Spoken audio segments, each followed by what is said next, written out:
Good evening, guys. Welcome to Ep.008 of the Mixup Midweek podcast. This week we have two special guests. We're graced with two special guests for a change, not just the one. Thanks, Drew. Welcome, Irwin. You're welcome. Yeah, you've never been on the show before, so I may as well give you a big... First time. First, we will start with our regular panel. We'll get through those, and then we'll introduce the guests. So, Shaumbolon, how are you doing today, brother? I'm very good, very good. New mic arrived today. New chair arrived last week, but I didn't have problems, so I couldn't show it off. And yeah, just been working and gaming, pretty much. Happy days. What, you've been gaming in particular? Anything, or...? Mainly Apex, a bit of Call of Duty, and I've just started about an hour ago the, what is it called? Tell Me Why? Yes. Nice. So I'm literally right at the very beginning of that when I'm on the boat talking to my brother or sister, whichever person you've got as control. But yeah, I like those type of games anyway. I always like the Telltale style games. It's interesting that they've dropped chapters 2 and 3 pretty quickly as well. I didn't expect them to drop them that quick. That's out tomorrow. I wanted to wait until they were pretty much all out before starting it because I hate kind of finishing it and then going, right, I've got 3 months now. So I thought I'd give it, once everything was together, and give it a go then. But yeah, it's very early days, but it's pretty cool. Sweet. Archimedes, again, you're back. How are you doing, brother? Thank you. I'm doing great. Back from vacation. Been in Italy for 2 weeks now. But I'm glad to be back. A lot of news dropping today and over the week, so I can't wait to discuss everything. Let's do this. Let's go. You haven't had a chance to do any gaming. I know that you've come back. You've got to work. You've had to release a few videos because of how much news has been going on. Well, actually, I played quite a bit of games in the evenings. You've managed. I played a lot of Tony Hawk. I love the remake. It's fantastic. And I just started Kingdoms of Amalur, the Re-Reckoning. Also, very fantastic game. Don't sleep on that. Yeah. Yeah. Happy days. Nice. Patcher, how are you doing today, brother? Yo, I'm doing pretty good, man. I was really excited to join this podcast again, like every week, of course, but having two other people that are big. So yeah, I'm pretty excited for today. So. And I know you've just come off doing a quick PUBG stream again. You've got your big goal. Yeah. Do you want to tell us about your goal that you've set yourself for PUBG? Well, I wanted to get the PUBG partnership. Like once in a while, the PUBG they give away the partnerships. So that's a goal that I want to achieve. Because like I almost play PUBG every day, if I can, So that's one goal that I really like to achieve this year, maybe next year. Let's see. Sweet. Well, fingers crossed for you, buddy. Fingers crossed. I know you're playing enough. You're a good player on PUBG, so there's no doubt the more you play, the better you're going to get and the better chance you're going to have. So keep it up. Yeah, thanks, man. Irwin, brother, how are you going today? I am doing well, mate. Extremely busy at work, especially this week. Making days from 5 till 6 even on Monday. So almost no time for gaming, but doing very well. Today was such a good day with all the news. And on the weekend, we had some fun playing Fall Guys together, which was really great. And also Gran Turismo together. And I just won on a couple seconds only ahead of you. Yeah. but no, just a few seconds. It wasn't by much. No, it wasn't by much. Maybe 50 seconds or so. But no, we really enjoyed playing with you, and also now game sharing on PS4. So that brought me a huge library of games to play on the PS4. So I will keep my PS4 Pro for a while just to play those games, and then probably later we'll switch to the PS5. But that's just later. Sweet. First special guest, we'll introduce Colt Eastwood. How are you doing today, brother? Really good. What a crazy day. Started out right out of bed. So, yeah, here in the U.S., it started for me about 8 o'clock when everyone else heard it about 6 o'clock in the morning. Yeah, my phone's been blowing up, and I'm really, really excited for Xbox right now because they're really doing some cool stuff. Oh, yes, definitely. I mean, like you say, we got off doing originally the Series S kind of video on RDX last night until God knows what time from my end. You got a jet lag, Drew? Or no? Yeah, feel a bit jet lagged. Coming straight off that one, and then of course it just blew up again today. So I don't think anybody, especially like you said, normally over the course of a few days, but I feel like it's starting to pick up. It's very delayed, but it's starting to pick up, and all the information now is coming at once. We were just waiting on one particular platform to start bringing the heat as well, but we'll discuss that in a little bit. Yeah. What have you been playing recently, Colt? Been playing anything specifically, or had a chance to? Oh, yeah. I'm playing stuff like crazy. I've been playing through Tony Hawk, and I forgot that 1999 Colt is not the same Colt as right now. So, yeah, it's crazy. My kids are better at the game than I am. I lost my skills too. I have to regain them. It's crazy. It's been 20 years, and I don't remember like half the levels, and it's just weird. Like I could tell you every level in Metal Gear Solid back then, but with Tony Hawk, I'm totally lost. So it's like a whole new experience, and I'm trying to get through the Avengers. Not really loving the game. It looks really great. I don't know. It's just not clicking with me, and I'm just excited about this new stuff coming up. I've been playing Grounded too, which that's crazy. I'm having so much fun playing that game. I didn't think I would even like launch it. Really, it's just crazy. So I'm really happy gamer right now. Awesome. Sweet. And our second special guest, ex Blue Side, took a lot of heat last time he was on an Xbox-centric podcast. Chris, how are you doing today, brother? How are you doing? What you been up to? Yeah, really good, thank you. Yeah, just echo what Colt and some of the other guys were saying. I think I was on conference calls and stuff around, I think it was like 1:30, 2 o'clock. It started kicking off our time, and I just started getting messages off some of my mates saying, price has dropped and this has happened and that's happened, and obviously on the back of yesterday, just another, well done to the Xbox, marketing team and Xbox in general for kind of, having the guts to just kind of follow through with it before. Now they've been playing this waiting game. Those guys in Sony. I'm not sure exactly how much of a genuine leak it was, or it feels very kind of it was kind of planned in an interesting way, but obviously I can't confirm that. But good. I mean, it's just an exciting time to be a gamer, isn't it? Really. Oh, 100%.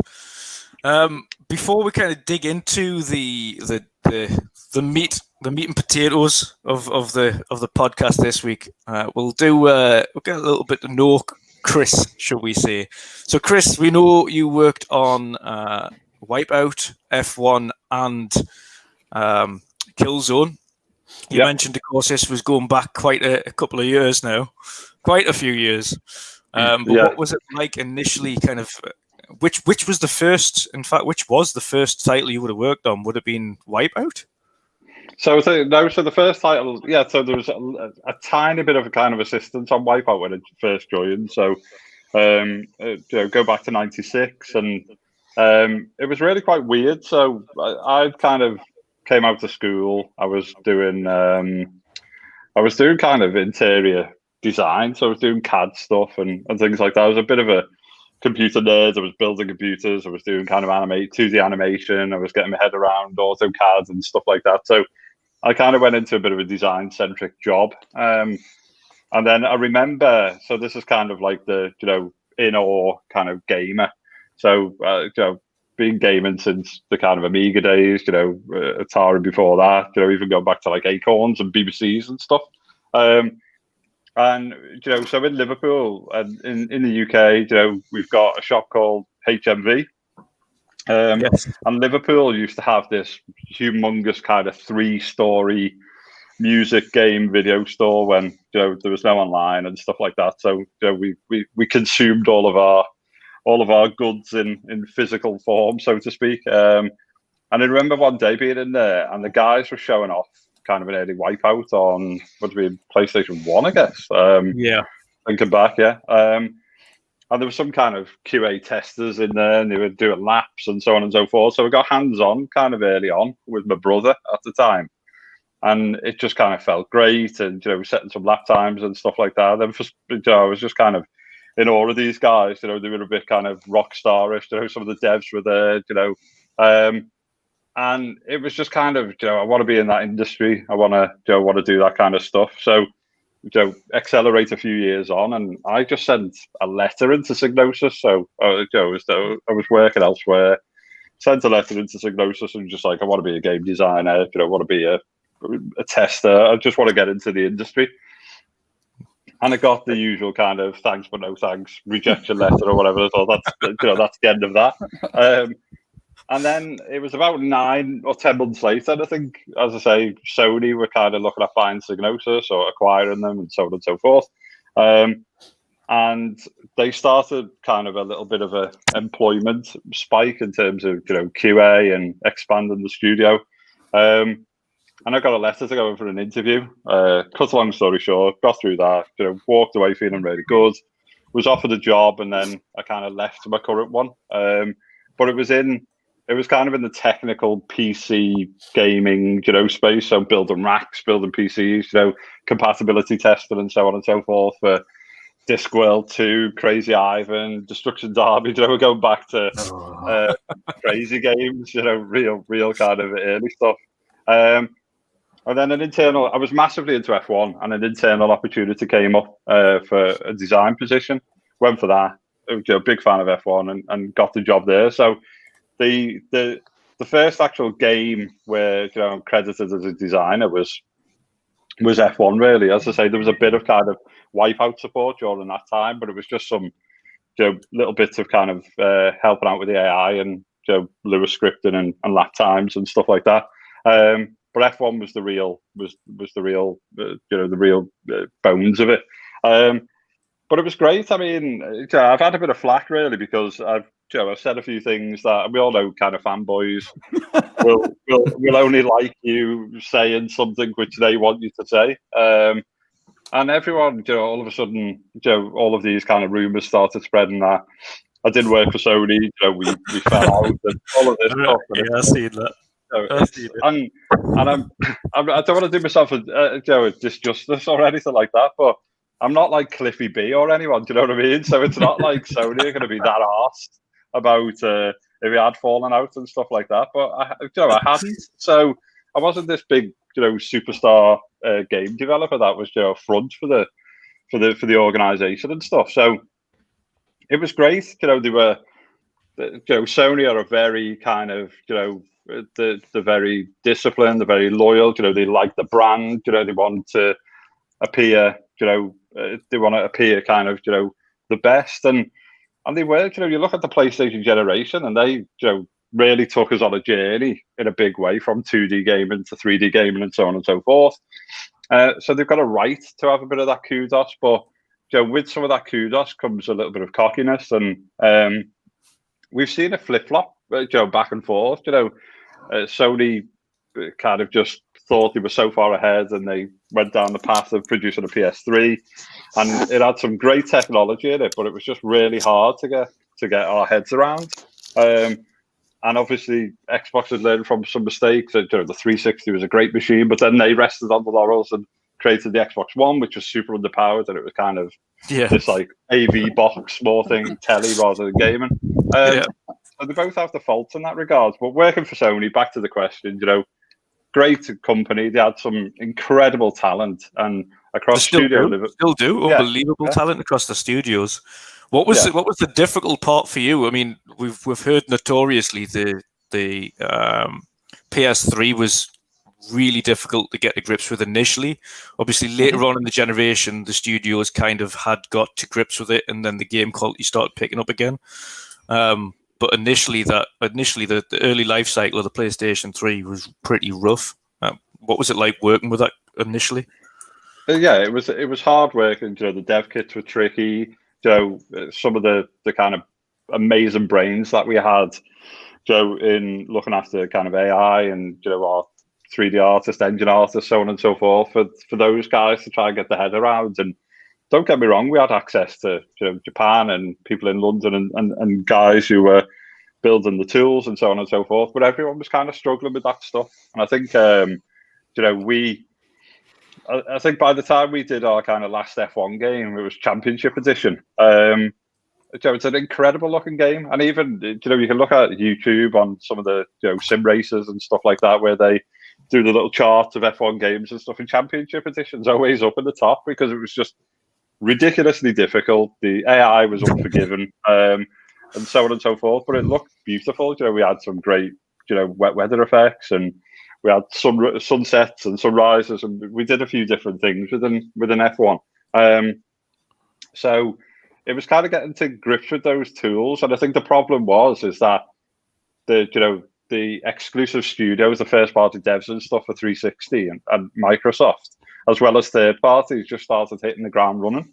And we all know the kind of differences between the 360 was always kind of like the best version. It was the smoother, frame rates were better, so on and so forth. And it wasn't because the PS3 was underpowered. It was just the cell architecture direction was just the wrong way to go, really. And I think I like the fact that Sony tried to kind of innovate in those areas, but we've moved into an era now where there's kind of parity across hardware and stuff now, isn't it? So you have to try and do things in different ways. And I think where I made the comment where I was saying Sony probably rested on the laurels, I think they've probably they've gone a little bit underpowered and probably thought Xbox weren't going to go as powerful as they were going to go. They seem to have put all their eggs in this kind of SSD basket. I think I've mentioned before, that's it's a real kind of compelling and powerful bit of kit. But me and Colt had this conversation with the rest of the guys on RDX and stuff. But It's only really first parties are only going to be the people utilising that. And you can't suddenly, a Ubisoft or an EA can't suddenly go, we're going to design our game this way, and it's not going to work on the Xbox ecosystem. And I think I made a bit of a flippant comment about you might be sat in the lobby of Warzone 3 seconds sooner than you would be on an Xbox or something. But at the end of the day, they've all got to sync that game up, and everyone's got to kind of go in and play and stuff. And as I say, that was met with a bit of hatred from certain people. But that's the kind of truth of it. So whilst they've got this great bit of tech in it, it's a bit of tech that first party is going to utilize it. They're going to utilize it really well. Insomnia, Guerrilla, so on and so forth. But the third party parity is going to be, it's going to boil down to what's more powerful. And it was really early on that I was getting told by developers and things like that Xbox had created something quite sexy and quite powerful. But I always caveated that with the PS5 is not a crap machine. It's not a terrible machine. It's going to have great games. It's a great piece of hardware. But I think for us, we're kind of lucky, aren't we? Because we'll buy both consoles. I'll probably end up with the Series X. I'll end up with a Series S in the office. I'll have a PS5 because you've got those banging exclusives and stuff. So but I get that not everyone's got that disposable income to do stuff. I was going to say, mentioning that actually, have you seen the little rumor that came out today? Colt, you might have seen it at the tail end as well, that Nintendo are asking developers to ensure that their games are 4K ready. Yes, for a new 4K Switch, I guess? Yes. Oh, crazy. Yeah, that would be insane. I would not like to see the price of a 4K Switch. or maybe how thick that thing is. I wonder if it's going to be bigger and... Yeah, that's really cool. 20-minute battery life. and a 55-inch screen. I can only imagine that they're taking something from Samsung, because they're the ones that are really producing those 4K panels for mobiles and things. But again, they're not cheap. They are not cheap at all. So I'd hate to see the price of that. And I presume is it because Nvidia's new kind of mobile tech and stuff, it's a bit more powerful and things like that, isn't it? So you've got a few different options, haven't they, on that side? But well, saying that, even Digital Foundry have done this a few times on Switch, and they've always said they can easily upclock it. It's like if anything, they've intentionally held back the chip that's in the Switch currently. You can get double the performance out of the chip without really killing it. But they decided to really pare it back, and that's a very strange way to do it. But I think that's mainly just down to ensuring it had the longest battery life it could for mobile. So yeah, the battery life's a bit ropey at the best of times. I mean, I've got a Switch Lite, and it's a great machine. When you're kind of really busy, you've got a really busy work day, and you're having a conversation with friends, or you've got a quick 15 minutes or something to pick something up and play it. I think the Switch comes into its own, and that's why xCloud's really exciting. But yeah, so a Switch Pro would be awesome. It would be. It would. Let's fingers crossed it is real, to be fair, because that would be, again, it would be a good little competitor for the market on their side. There hasn't been a 4K mobile gaming experience yet. So we'll see how that pans out, and whether or not they can pull it off to the same quality that they did on the Switch and the Switch Lite. But do you really need a 4K image on a handheld? I think you know what it is. I think 1440p would be good enough. Yes. I don't think 4K would be. If you dock it, I can understand you want it on your big screen in 4K. Yeah. But if you have it just on your hands, then I don't think you need 4K in the end. But no. And there probably will be different resolutions in handheld mode and docked mode. It's today the same, and I think this will be the case in the Switch Pro or whatever it will be. I think the more interesting question here is how will they handle it? Will it be a new console? Meaning like there will be games that won't run on the current Switch, or will it be just an enhanced console? Like they did with the 3DS or something. Yeah. They've done backward compatibility, but I think we're going to see that we'll kind of learn our lesson that native 4K and 4K resolution is not as important as everything else that comes in the generation and in generation boost. The PS4 Pro and Xbox One X did a bunch of dynamic 4K games that favored performance and visuals and clarity and bigger worlds.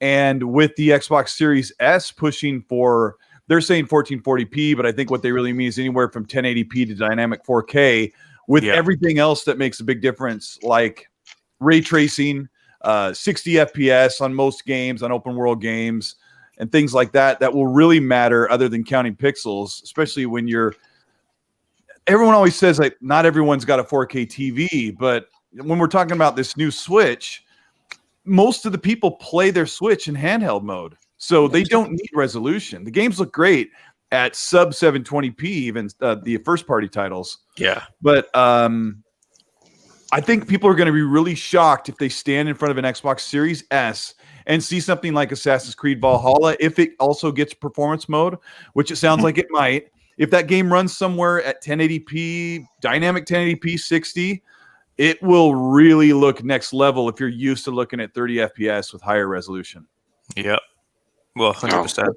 But isn't that what we should expect? And if the Series X version is 4K 60, right? Then what they're marketing now, then it should be like 1080p 60, because it's just scaling down with the same frames per second, right? I mean, I think that's something that we should expect from them, at least. Yeah, for sure. I mean, they've said their target for the Series S is 1440 60. So if that's the target, then the vast majority of games are going to be floating around 1080 to 1440, and obviously the 4K scaling is just to ensure that it reses up to match the device that you're playing it out of, as opposed to actually being 4K. But it also has almost the same CPU. It's got the SSD, so I think we should expect 60 frames per second, and also. Yeah. I mean, obviously with the CU, far less CUs in the GPU mind. Instead of 52, you've got 20. So it's very paid back there, and of course the clock speeds as well. They're quite paid back in comparison. But all in all, I think it's like they've said anyway, and they've created this architecture. They've created that machine. It is more than capable at 40 and 40, 60 and 1080, 120. So. Yeah, but the show Gears 5 didn't the multiplayer 1080 120, wasn't it? So I think it was 1080 120, which looked awesome. But I think Colt's right. I think if people are used to this kind of 30 FPS, and let's face it, this generation we've not always had lock 30. You look at kind of Avengers, and I think that's always been down to some of the studios like pushing things too far, and just going for this kind of fidelity picture, the story of fidelity rather than FPS or smoothness. And I think Colt's right. I think even at 1080p 60 and stuff, when people start playing those multiplayer modes or 40 and 40 60, it's going to feel like a completely different world of gaming, which PC gamers have been fortunate enough to have for a while, but that's a very different experience than being sat on your sofa in front of a big TV. Oh yeah, for sure. It can be extremely frustrating, as we all know. I mean, there's a few of us here with computers, and it can get frustrating at the best of times when you're trying to, for some reason and for no apparent reason, you'll get something will just not work. Like a game will need a driver, but it won't tell you it'll need a driver, and then I went through that. I had a game not long ago where I literally started playing it.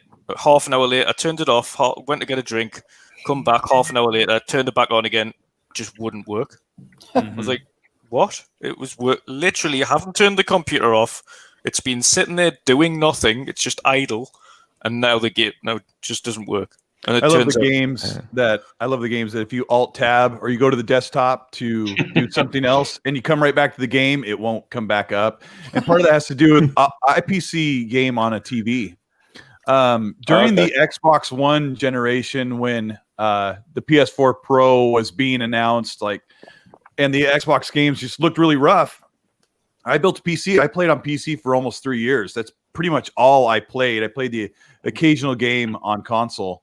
And I went through so many problems that it was nice to come back to console, but it's just not the same. And I can say with confidence that I kind of said this a few minutes ago, but if I had you play Assassin's Creed Valhalla for a couple days on 30 FPS, and then I showed you the same visuals at 60, you would feel like, what am I playing? What is this next generation? I even showed people, I interpolated the Ratchet and Clank, the game on PS4.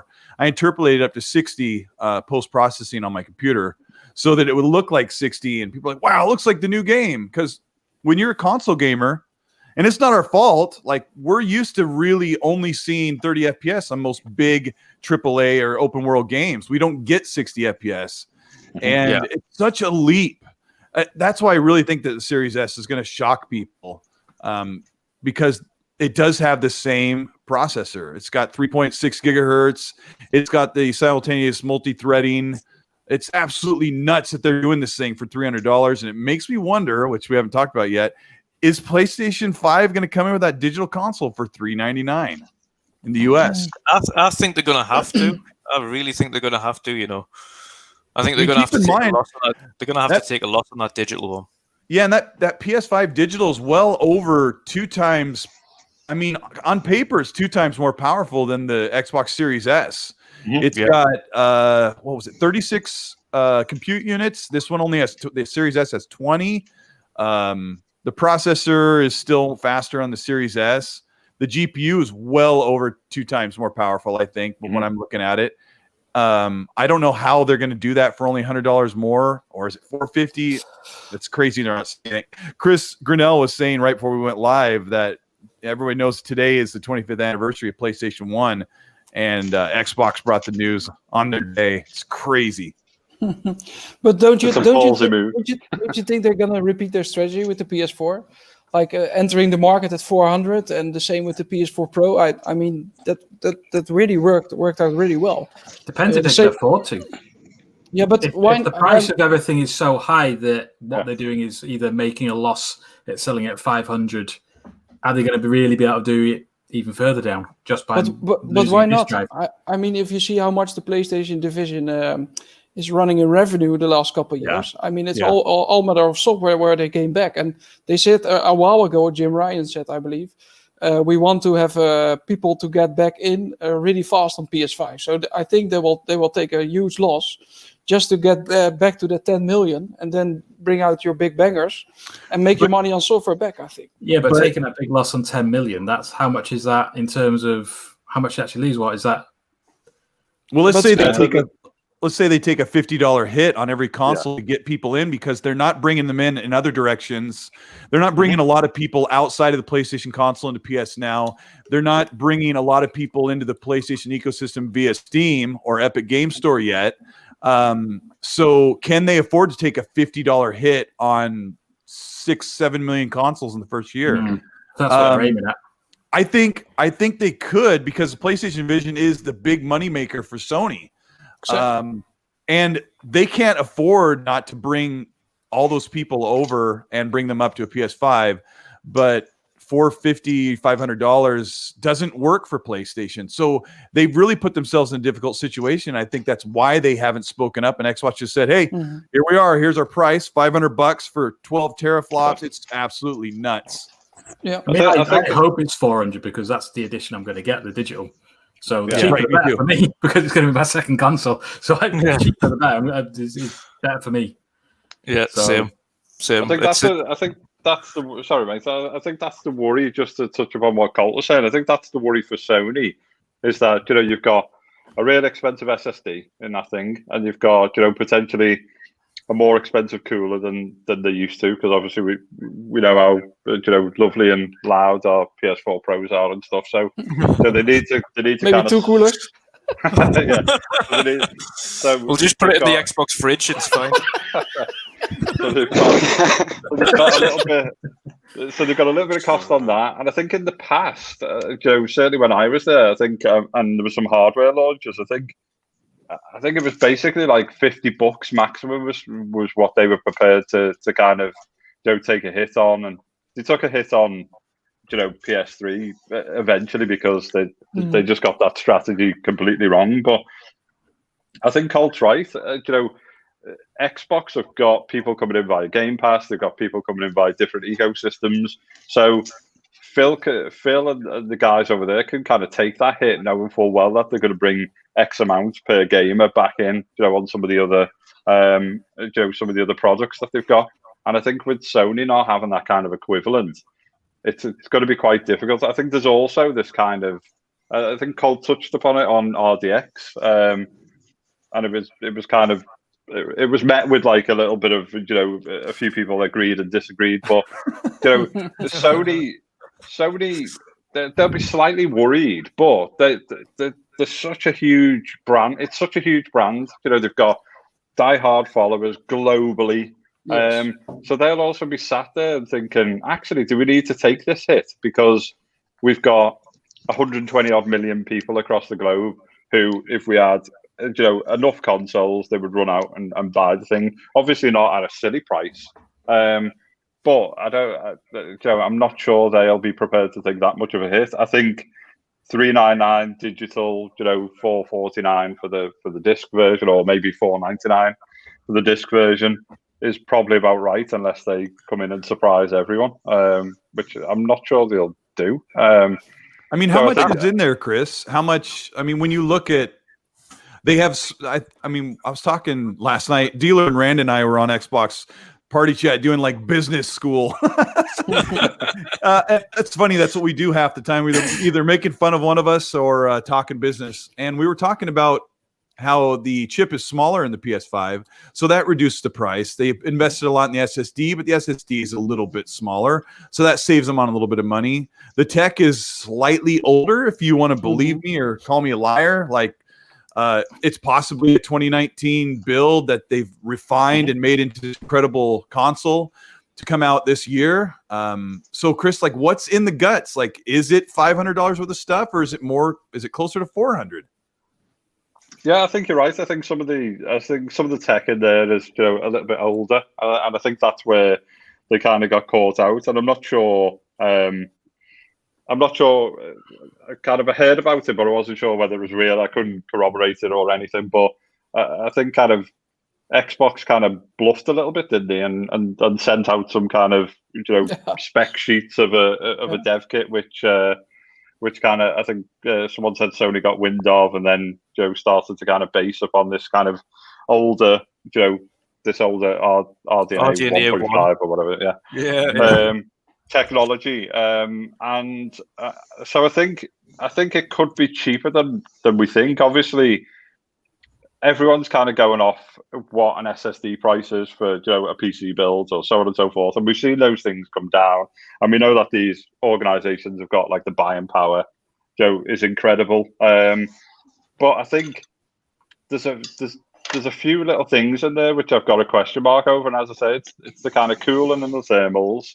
It's this, you know, what they've done around kind of the I/O and the SSD, and this, if it is truly, you know, a custom developed SSD, which we obviously all believe it is, you know, what kind of R&D has gone into that? You know, what premium has gone into that to get you know, a company to build it, and so on and so forth. And that's where the kind of the grey area is. And I think, you know, Xbox have kind of pincered that, haven't they, by saying we're going to give you, you know, a 1080p 440 machine, because we know not everyone's got a latest 4K 4K TV with HDMI 2.1 and so on and so forth.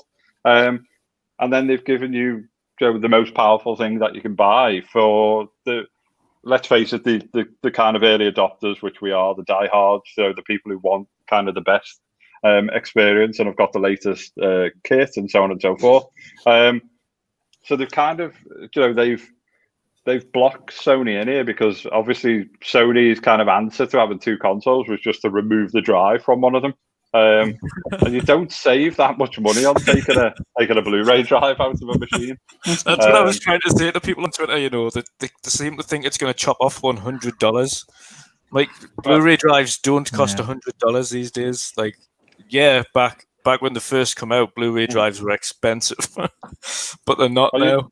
Like, you do a PC build and you put an OEM Blu-ray drive in, and it's cost you like 18 quid or something like that. You know, if you shop around, it's not an expensive part. But I think so. Some of the alarm bells for me from my days at Sony is Sony have always been super proud. They will shout about everything. So let's look at the track record. You know, we've got a 1080p machine and yours does 720 or 900 or whatever. You know, we're better at you than that. You know, it's kind of, and that's what the whole kind of marketing strategy was around the Xbox One. And it should have, the Xbox One, the OG Xbox One was just a terrible machine, terrible decision, and that's why Xbox got caught out and had to kind of counter, didn't they, with the kind of S, and then bring an X out and just say, look, let's go look to the future. So the narrative was always like, we've got the best, it's premium, we've got the exclusives, we've got, you know, this great kit, and we've got, you know, VR and so on and so forth. Sony shout about stuff when they have stuff, and the big alarm bell for me is the fact that they are just so silent, and they're not even even striking back at some, you know, Xbox strategies yet. We've shown a bit of PS5 gameplay here and there and stuff, but, you know, and that's not me saying there isn't stuff running on PS5 dev kits and so on and so forth, because there is, and I know there is. But, you know, why is it that a bit of footage with a little, it's captured on a PS5 is enough for people? You know, we haven't seen that console in the flesh, you know, hooked up and running anything. We saw Jeff say, I'm playing on a PS5 or whatever, but he had a controller. The box was in the way or whatever it was. So presume it could have been a dev kit or, you know, an early manufacturing run. So there's this kind of, it's running on PS5, it's captured. And you look at the Call of Duty stuff earlier, and it was like, PS5 can do this. It's captured on PS5, and then everyone just plays it on PCs. We play the multiplayer games on PC and stuff. So I was kind of, Joe, as a gaming fan, I was kind of hoping to see Joe a little bit of an internal setup. And I know we've got COVID and so on and so forth, but I was hoping to see some of that kind of on the go. And that's the big alarm bell for me, is that there's a lot of people out there think this is like clever Sony and there's all this kind of coolness and stuff like that. And it really isn't. Sony are all about, we're the best, our product's the greatest, our product's premium, and the silence is just really concerning for me. But what I think that what they want to do is show the people that the games still look good on a console without telling it's the most powerful hardware in it. So that's where they're so quiet on their part. But still the games look beautiful, and I think that's the same what they did with the PS4 Pro. That wasn't mind-blowing in specs, but the games still look pretty good through checkerboarding. And I think it's the same strategy that they will take now, and that's why they show quite a lot. They showed some gameplay, and to be honest, Ratchet & Clank looked really nice. But they didn't have to go then in specs in detail because the game looked really good. So that's a different approach, I think. And Xbox is taking the other route. They don't show any gameplay at all, at least now for the Series S we saw something. And they are pounding their chest on the specs for the Series X. And rightfully so, because it's really powerful. But I think it's just a different approach. Sure. There's another problem when we talk about Series S gameplay being shown and very little Series X gameplay being shown. It's kind of a pointless argument right now. I do want them to show some footage on the console, show what they can do. I think what people really mean is they're waiting for Xbox Game Studios to show something that blows away what God of War did, or what we haven't seen Spider-Man Miles Morales in play either. We've seen Godfall in play. So, and we've seen Ratchet and Clank. So that's kind of what they're getting at. It's kind of unfortunately, it's a fanboy like goalpost moving where Xbox will show a little bit of gameplay. At one point, they had like 8 minutes, and Sony had 6.5. And now Sony has more gameplay shown. And so what it comes down to is everyone's arguing it's not good enough until Xbox shows us a game that looks better than God of War or whatever is coming up. And if we want to get into that conversation, I don't think it really matters, because let's say they actually show Hellblade gameplay, they'll just come up with another excuse, and Xbox fans will do the same thing to PlayStation fans. Who wants to play a cartoony game or run around in pajamas as a superhero? It gets so obnoxiously annoying that you just have to stop for a minute and go, is someone just looking for an argument or looking to move a goalpost? Because both sides will do it until they're blue in the face. But I think it also has to do with the reveal of Halo also, Colt. I mean, we thought we were being blown away, and they didn't blow us away.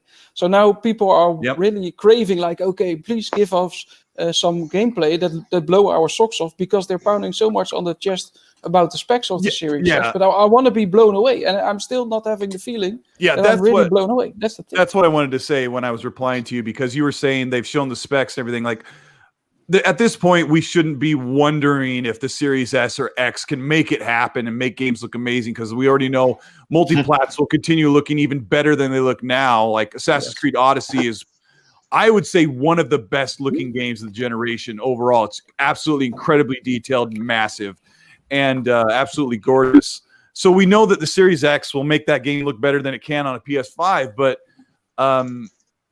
we know what the specs can do. Like, people don't want the proof. They want the proof from Xbox Game Studios. And that's like, there's no way that Halo Infinite looks miles worse than Halo 4 in the Master Chief Collection. And it does. It looks Halo 4 looks absolutely mind-blowing. I've gone back and played it. It looks so good. It looks like a game that came out yesterday. And then you look at Infinite, it looks really bad. So the problem isn't specs. The problem is some of these studios, they need to push themselves past what we've seen. Yeah, correct. Got to agree. It has to be. It's not just specs, though. To be fair, I think what we've seen today specifically is that Xbox clearly know that at this moment in time they haven't got exclusives to push for launch.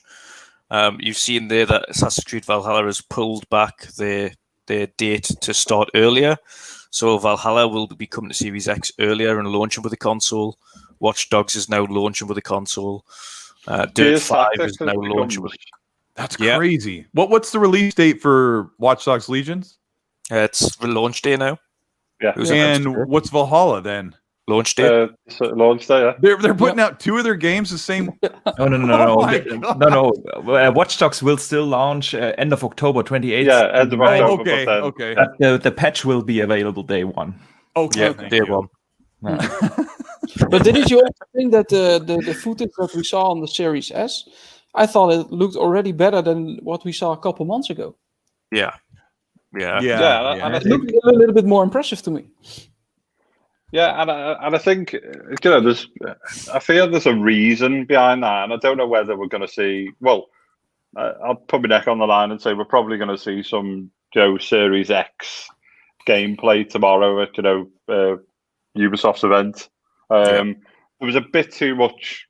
There was too much interaction between Ubisoft's social account and Xbox's. When Series S was announced and stuff. So I think those guys are up to something, and I don't think it's just the 4K 60 for Valhalla and so on and so forth. So I think we'll probably see some of that. And I agree with kind of Irwin and Colt and the other guys. I think I said this months ago. Sony's masterstroke is this kind of showing a slice of gameplay. And it doesn't matter if it's running on a dev kit, it's running on kind of PC kits. It doesn't matter if it's being completely enhanced and so on and so forth, because we've seen it. When the game comes out, it's massively pared back. Ghost of Tsushima. You look at Ratchet and Clank from the kind of early demo to the current demo. You start looking at lighting and various effects and stuff, and some of those things are art driven. But some of those things are, have not been.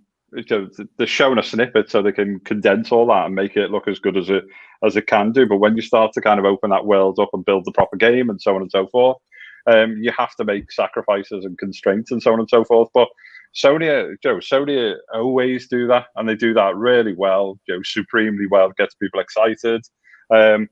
So I agree with what the guys were saying before. It's about, you do want to see those snippets, and none of this is about the machines not being capable. But I don't know whether it kind of feels. We said like Xbox scored a bit of an own goal at the kind of last event and so on and so forth. But part of me then sits there and thinks, those guys sat there with their feet up, just going, everyone needs to chill the fuck out. We're going to do this at our kind of pace. And if you see all the kind of anger that's been going on, the Series S, gets announced yesterday. We start to see, what it looks like, and it's a bit horrible with that black grille, but it's a nice compact machine and so on and so forth. White. Yeah. And then you start seeing the kind of reveal videos, and you're seeing Gears running at 120.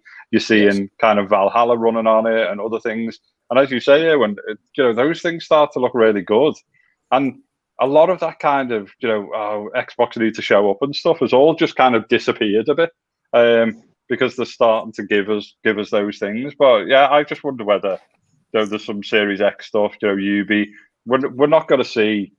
We're not going to see Fable stuff. We're not going to see any of that stuff anytime soon. So I think people are used to that. But the thing which got me quite excited, is the Gears Tactics thing. So Xbox have absolutely held that back to be a Series XS launch title. You can see it now. It's been announced and so on and so forth.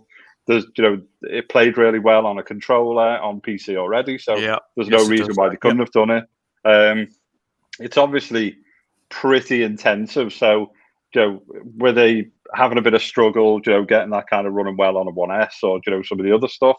So there's a bit of optimization there, but it feels, a nice card to play to say, actually, we are giving you a launch title, and you'll get fickle people who'll go, it's out on PC, it's not, but not everyone has a PC and a console, so it is a launch title for those people who don't game on a PC. So you then start to go, we've got Cyberpunk potentially, we've got Valhalla, I've got Gears Tactics, I've got, wouldn't surprise me if they come out and said, Flight Simulator's going to be available at launch or something. I'm fully expecting that being announced shortly. It Yes. works. I mean, it works perfectly fine on PC with a controller. Mhm. I use the controller. yeah. I don't have the Jorgen stick or anything like that yet, but it works perfectly fine with a controller. And I don't have like a beefy computer either. I've got just a 1060. Yeah, we that's also a have a truly bunch of next-gen great game. AA games, like the Ascent, the Medium, and so on. There are a bunch of great AA games coming. But is 12 minutes as well. 12 minutes looks a 12 great minutes game. I've been looking at that for Yeah. some time. but I still think the campaign from Crossfire X will also be Man, that probably looks in the good. launch window. Yeah. Yes. But isn't it then also that, okay, we can understand that first party maybe isn't ready yet to really blow our socks off. But they have some really great marketing deals with the games that we just mentioned, Cyberpunk and Assassin's Creed and etc. Just then let them blow our socks off with Series X gameplay. But yeah, maybe it's still coming. I mean, we still have some time, but people are eager to see more. And they have the marketing deals with it and show off what the Series X can do. I mean, this is something that we have discussed for a while now, that the games marketing, the hardware marketing at Microsoft is fantastic. They do a fantastic job in explaining their specs, what the consoles can do. But as soon as it comes to the games marketing, it feels somehow off. And as you said, if Sony would have the marketing rights for Cyberpunk, everybody would think that would be an exclusive for the PlayStation. But they're doing it already with Call of Duty now. Yeah, exactly. Yeah, they're doing it with Call of Duty, and somehow Microsoft cannot leverage these marketing deals. Like I see Valhalla, Cyberpunk, they have those deals, but they don't use them in the same way than Sony does. And it's I wonder whether that's Sony's kind of ethos and stuff. They've just got much more of a ruthless way of going about things. I said a few weeks back to someone that you scroll through like Twitter and stuff like that. If a multi-platform game gets released, Sony make that look like it's an exclusive game. The way they tweet about it, the way they post the video, it's got the graphics all over it. Whereas I think Xbox at times leave it to be it's actually the third party publisher or whoever. They just go with some of those stock videos, and that's not me. I'm not blasting the Xbox guys, because I think the last couple of days, some of the marketing has been genius, and this kind of monkey with its eyes, and we've made a mistake, no we haven't, and all of these kind of and these interactions with kind of EA, do you fancy coming to Game Pass, us, so on and so forth. So I think there's some like real kind of gem moments. That's another big one you touched on there, mind. I did not EA of all companies. Scrooges of the game sector, EA wanting to put their games into a subscription service that isn't directly paying them is something that's baffling me in the first place. But the fact that we're getting EA subscription service, built into so there was it, a little bit of a rumor, wasn't there, going around that might have been something that happened. And I mean, I was speaking to my brother today, and I kind of. I just muted the kind of dream of, imagine Ubisoft turns around tomorrow when Uplay is coming to Game Pass, and obviously they print so much money in their game, so the likelihood of that happening, but it's kind of backfired on poor Jeff, hasn't it, saying that Game Pass is just this kind of basic cable service or whatever. That was ridiculous. His show was yes.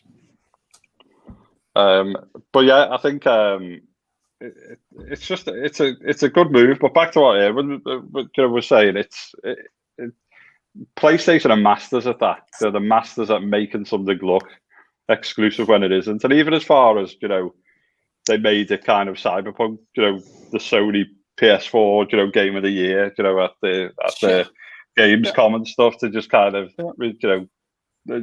piss on the parade and stuff like that. And it was kind of. And I think it's allowed. It is almost kind of allowed. And I don't know whether an Xbox not bothered.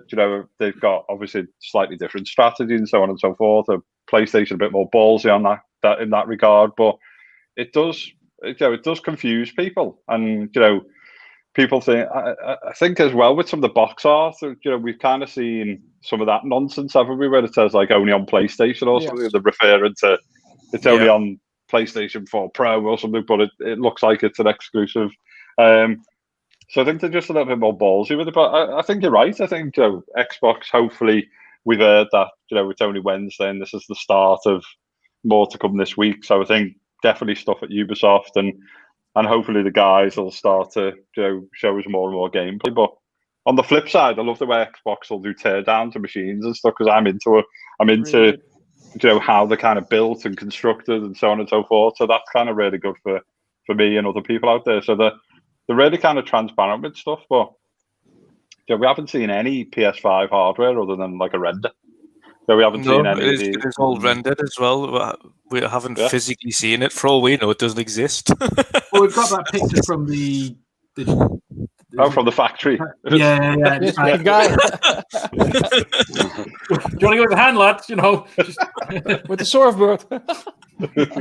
Yeah, what no one knows is they just print the plastic case. It's got no stuff inside. Yeah, that's just the case. We do the case. Either a really big console or a really short person.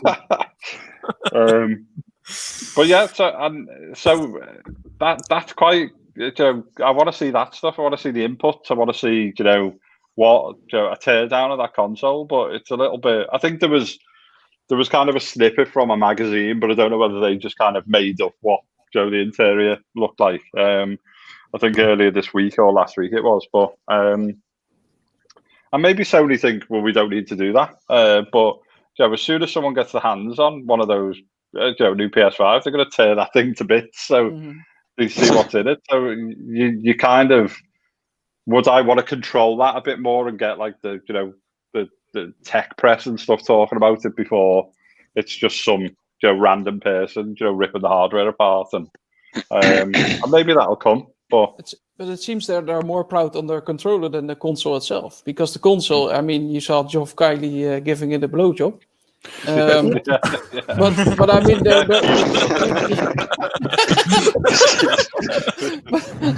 but I mean, you saw more of the controller than the console itself, right? So that says also something, and they're really focusing on the triggers and stuff like that, and also on the game. So probably there's not really much besides the SSD that they're really proud of. I don't think they will tear down that console like Xbox has. No. They will more focus on the experience, on exactly. the promise what games will come. This is what they are selling the console. They won't do a tech tear down. Yeah, and they want to focus on that controller because it really needed to move up with better triggers and more, vibration feedback, which was something that wasn't really in the PS4, and they had battery problems. And yeah, I mean, I'm really excited to try that controller. Me too, but it's the only differential point they have at the moment to Xbox. It's the only thing that Xbox does not have in their hardware. I mean, they're pushing faster loading times and faster I/O. SSD and control. Those are the two things they are marketing the PlayStation on. And then they're also pushing 3D audio, which a lot of people are acting like Project Acoustics and the dedicated chip in the series consoles for audio isn't there. And all of that 3D audio is coming to both consoles. That'll be across the entire generation. So that's one thing one thing I think that's gonna negatively affect PlayStation on the pricing side. This is the first time that they've done their own proprietary 3D audio. This isn't just your bog standard Dolby Atmos integration, which is obviously what Xbox have. Windows Sonic, Dolby Atmos, DTS. They've went for no, we're not going to use any of them. We're going to build our own, which I think will negatively affect their price. I think having something that is going to be so expensive in terms of R&D to get working anyway in the first place is something that's going to keep that price up as opposed to push it down. Mm-hmm. What do you think on that front? Do you think that is potentially something that's going to hinder them, Chris? Or I think it's a good shout. I mean, obviously Sony have got massive kind of movie studios and stuff. If they leveraged any kind of technology from some of the filmmaking and stuff around the sound. But it's a good point, isn't it? It's always a bit like the the cell relationship. There's always increased costs to trying to bring something new to what you're trying to do. And the problem is if it's then countered with, Dolby Atmos or something else like an off the shelf solution that can just be plumbed into some really nice tech, then you've kind of wasted a lot of R&D and stuff for not too many gains. And then I think it just went off on a tangent, didn't it, where they wanted to kind of scan our ears and so on and so forth, which was just madness. And obviously it was a developer centric conference, so some of that stuff's really kind of interesting, but it was just, it was delivered in a strange way. So any kind of R&D, any kind of new tech and stuff like that will always carry an inherent cost to it. So that was one of the other points I didn't really think about. So you got the SSD, you've got the cooling, you've got the audio side of things, you've actually got the new controller.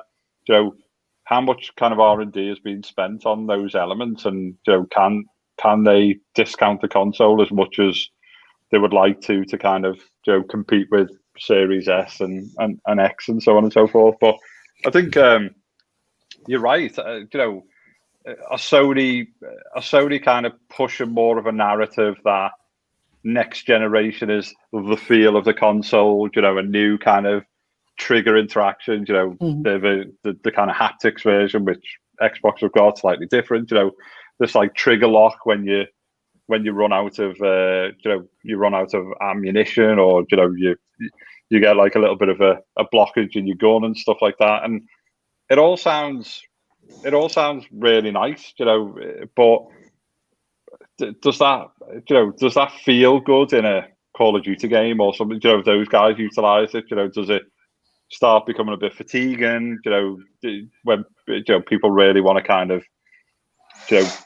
nothing to change much. They want the feel of everything to retain, and so on and so forth. So maybe Xbox are looking at the smoothness, the frames, so on and so forth. Obviously the visual fidelity, but you've got the lower res, but it's all about frames and stuff. And maybe Sony are more interested in great looking games which they can produce across any hardware, but actually next gen for them is all about kind of the feel from the controller and so on and so forth. So they've gone in two different directions to what next gen gaming is. Yeah, to a point. I mean, that you made a good point before with them bringing out the digital only console. I mean, the only difference being is that it has removed the disc, which to me also feels like it sounds like a semi wasted time. It's a weird one, isn't it? Because it's got a slightly larger hard drive in the digital as a Colt, or on the PS5. I don't know if anyone isn't it like a 1.5 or something in the digital, and an 800 gig hard drive SSD in the normal, or are they both the same? They're both the same. I don't think I thought it was It's the same, right? Okay, yeah. So I must. So it's really just a differentiation in the disk drive. Yeah, I mean, I think the digital PS5 is kind of difficult because it depends on how they internally calculated the business case for it. They cut out all the retailers out of the scheme, and you have to buy all the games digital through the Sony PlayStation Store. So your revenue is definitely higher on all games sold on the digital one. And well, I think it really depends on how much they are willing to subsidize this system based on that idea of only selling digital games. Yeah. Yes. I think another thing. I think that's right, isn't it? If they're going to subsidize anything, it's going to be the digital one, because they can claw it back on digital only sales. You're right. Yeah. And when it comes to the Xbox, I think I'm not 100% sure about this. This is a theory I've been talking about for 2 or 3 months now. Why the Series X and Xbox Series S can be so cheap as they are right now. I think one thing we are all underestimating is the technology with which the actual chips, the APUs, are built. They are all built with the EUV lithography technology, and this is a technology that is relatively new in the semiconductor business. And I would definitely place a bet, because I have worked for many years in the semiconductor industry. that the yield of the production lines is relatively low in these with these EUV systems at the moment, and the Xbox Series S is, with all that we know with the GitHub leaks and so on, looking like they are using the exact same APU as the Series X. They are just using the binnings they usually couldn't use because they don't fulfill the specs for the Series X. And if that's true, that is really giving them such a benefit in the cost of the console that would really be impossible for Sony to match if they don't have that possibility. I mean, the same thing is Nvidia doing. The RTX 3080 cards and 3070 cards, they have this exact same silicon in there. It's just a different yield. Yeah, then they deactivate a couple of CUs. They reduce a little bit the clock speed to compensate for the defects in the silicon, and bam, they have a reuse of the chips instead of throwing them away. And I think that's exactly what Microsoft is doing, and that's the really smart thing behind having these two SKUs at launch, because they have such a price advantage in their system doing that. And this is something Sony won't be able to match, and that's why I think they won't be able to do something else than $499 and $449. This is still my guess. Yeah, I think that's a great point. I was going to say, to me, the only reason it seems like a strange output in terms of why you would release a digital one that isn't potentially less powerful than you would then the full blown version with a disk drive that is kind of keyed as the main premium kind of device. Then you've got the lower end one that's going to save you some money, but also save the consumer money and get them into it as well. You've seen with previous gen, the PS4 and PS4 Pro, no matter which game or what console you played it on, the games that they created from first party looked amazing on both anyway. So you weren't affected in terms of quality.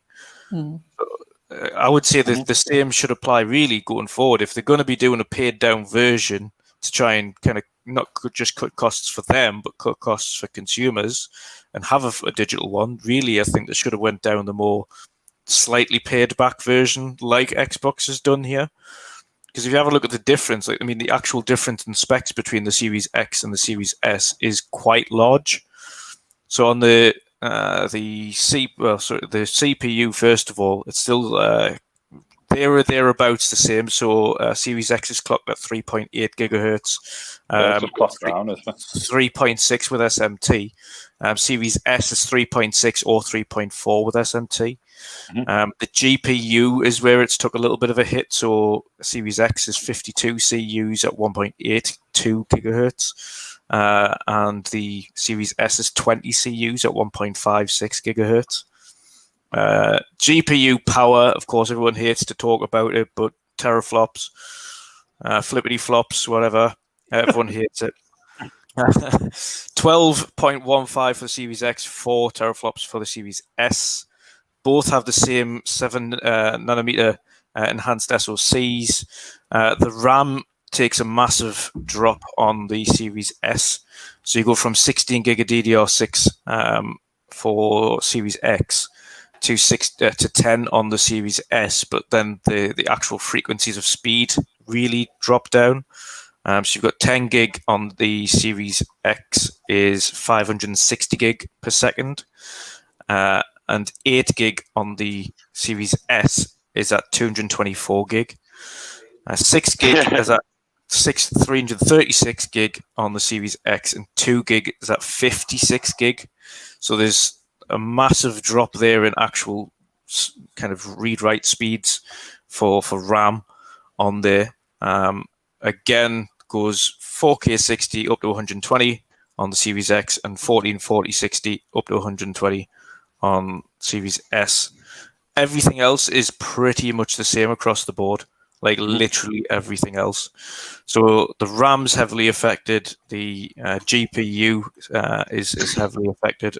Everything else pretty much identical, but there's enough there that's trimmed off the fat to be able to trim out 200 off the cost. I can't see how they would trim off the same amount or even 100 off the cost when all you're doing in the PlayStation 5 digital is taking out the Blu-ray drive. Yeah, the Blu-ray drive is worth like $25 off the console. I think the Blu-ray drive is somewhere around $12 US or more at cost for. I've kind of dug into that way back when the Xbox Scorpio was being announced. So if they're getting that thing for around $12, they're trying to cut off $25 across the entire console. But that's where people are thinking it could be a $50 difference. And there was a journalist today who's like, there's no way Sony's going to say a 49 at the end of the number. It's like, why? Like, why can't they? Like, they've never done that before. Who cares? People are really weird about the price. At this point, Sony's silence about the price may be that they really are deciding, are they going to go up or down $50? I don't think, like we said at the beginning of the show, that they are trying to decide if they're going to go up or down $100. It sounds more reasonable that Sony has to make a decision right now if they're going to push to bring more people in quicker.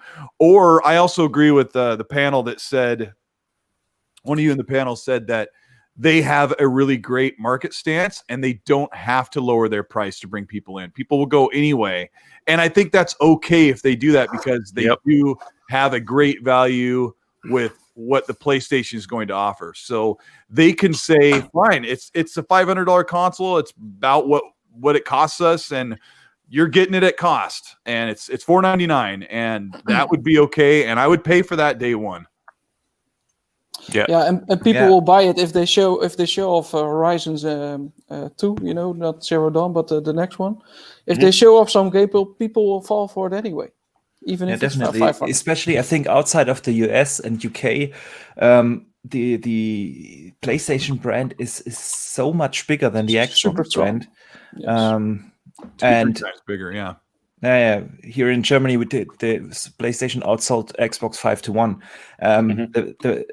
I was in GameStops here in Germany where they didn't even sell Xbox because it is just such a small brand here. And for those kind of gamers that have a lot of nostalgia for the PlayStation brand, they will pay the $500 or euros here anyway. And PlayStation doesn't have to chase the price game when Series S is $300. Like, if the lowest the lowest they're going is $400 in the US. So there's no reason for them to try and bring down their most expensive PS5 to compete with Xbox, name it all, when they know that the Series S is untouchable for value. Sony just has to say, you know what? The Series S is a really good value proposition. It's going to bring millions of people into the Xbox in the first year alone, in the first couple of years. No problem. We don't have to compete with that. We're PlayStation. We have what we do. They're doing what they do. We don't need to lose $50 or $100 on every console to bring people in. So let's just stick to what we have, and let's push forward and make sure the games are coming, bring more people to PlayStation Now and PlayStation Plus, and just continue doing what they're doing. And that's okay.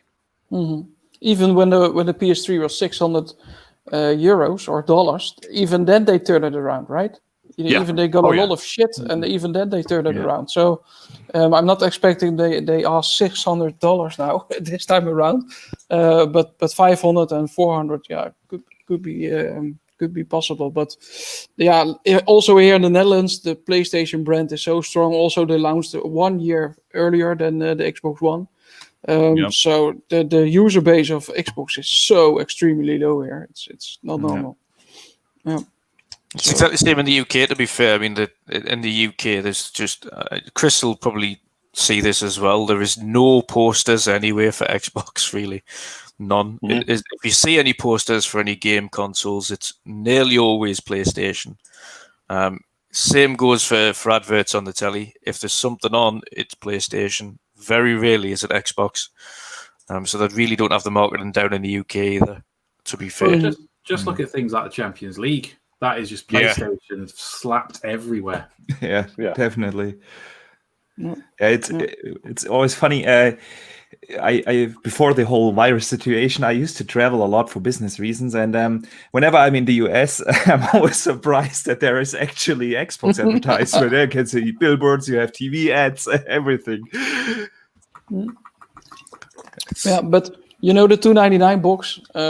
Maybe you can do the marketing on its own, huh? Even if it's mouth to mouth. Parents go to the shop and they see a next gen console for 299.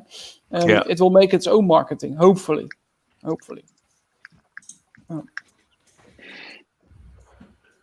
But I think, go on. Sorry, I was just going to say, I think going back to,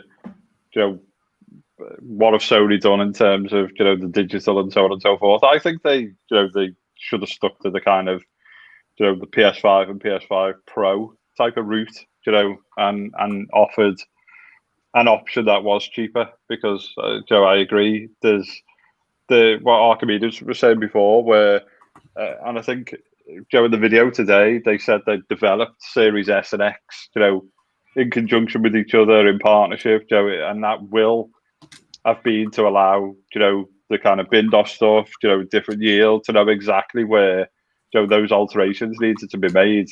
We want to give them more buying power with AMD, more buying power with the RAM providers, and so on and so forth.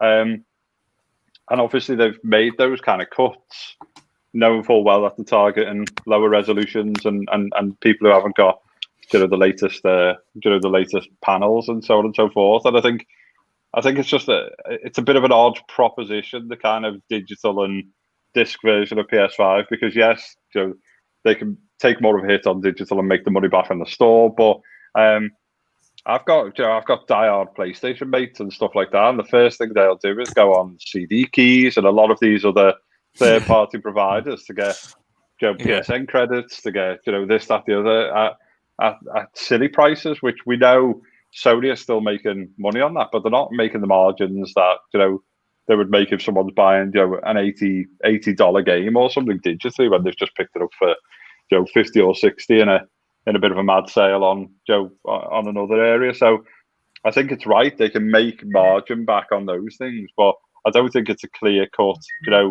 They can't close all these websites down, which sell cheap digital products and so on and so forth. So there is a little bit of they can't fully rely on it, but I think that narrative is correct. But yeah, I just wonder whether they should have done a PS5 Pro type route and tried to target some of the different territories which are not necessarily at the forefront of tech and so on and so forth. But as we say, it's such a brand, 5-1 in Germany and so on and so forth. Japan doesn't even kind of look at the Xbox brand, but I know Phil's trying to fix that. It was something like 20 or 30 consoles sold or something last year. It was just absolutely abysmal. Yeah, it's crazy. But I think what Xbox have done is they've given people a headache now, because parents, people who don't have a lot of disposable income because of COVID and haven't been working and so on and so forth. It is a real impulse buy, compelling option to just go out, especially in the UK. 249 quid. I think I said on Twitter, I've seen people buy 300 quid, special edition games and stuff like that. It's not even a console; it's a statue or a mask or a helmet or this, that, the other. And that is kind of impulse buy territory for someone to just walk in and say, that's I'll take that, or the important that's going to be my second machine. Even the PlayStation guys in work are like, I'm getting a Series S to put in the office, just to play some COD at lunch or whatever they want to do. And I think we've seen that in non-gaming YouTube channels we've seen over the last couple of days. So there's a lot of people talking about a next gen box being 249 quid or $299. So that's the compelling side of it. Is it enough to suddenly turn 20 million PlayStation fans into Xbox? No, but what it might do is it might take a massive percentage of those PlayStation fans to finally get a second box because there's a Halo coming out, or there's these kind of exclusives that they're desperate to play but they won't admit on social media. Yeah, definitely. Yeah. And I think a lot of in the casual market. Just want to slightly one second, guys. 1 second. Slightly interrupt you before you go on again. Unfortunately, Colt can no longer stay. He has got to go. But I would like to send him off. Thank you. Just disappearing into the void without his legs. You may not have seen that in the chat before. No, it's thank you very much for coming along there, Colt. I hope you did enjoy the stream and coming along. Oh yeah. Thank you so much. This is my debut on camera, I guess, for people who haven't seen me it is. at E3 or seen my E3. World Yeah, but no, I appreciate it. It's a really good conversation, and we could actually do this for like 7 hours. But thank you for having me on. Appreciate it. I'll see you guys on Twitter and YouTube, and congrats to Archimedes for hitting 1,000 subs while we're doing the show. So Eddie's at like 1,015 by now. It's probably going straight up there, straight up. And where can we find you? What are you doing next then, Colt? Have you got a few videos on the go? I got to take care of some stuff, and then I'm going to spend the rest of the day hunkered down right here, building a video. It'll take me several hours probably, and then I'll probably put something out tomorrow. So I'm just excited. I mean, it's good. It's really good. As soon as PlayStation says the price, we can just, swipe the credit cards on the internet and just we'll have no more spending money. So thank you so much for having me on. You guys have a great rest of the show. Thank you very much. Yes. See ya. Happy days, right? It was a nice little send off there for Colt. But Archimedes, sorry for interrupting you, brother. What were you saying? No, all good. Chris really touched on something. This buzzword impulse buy. I think this is something very special for the casual market to consider, because I think, especially like we said, outside the US and probably also the UK, but then people are so familiar with the PlayStation brand. But a parent, a dad or a mother goes in the shop, sees the PlayStation 5 sitting there at 500, and then you see another console there sitting for $299, and then I bet you start Googling, what is this console? What can it do? What is it? What is this Xbox? And this is the kind of thing I hope Xbox can really leverage to gain a little bit more market share outside their core markets, because it is such a fantastic value they are offering there. And I think the casual gamers is something you should always consider, and for them a 300 euro, dollar, whatever, 249 pounds console is just so insane appealing for a start. Yeah, it's absolutely insane. £249 to start.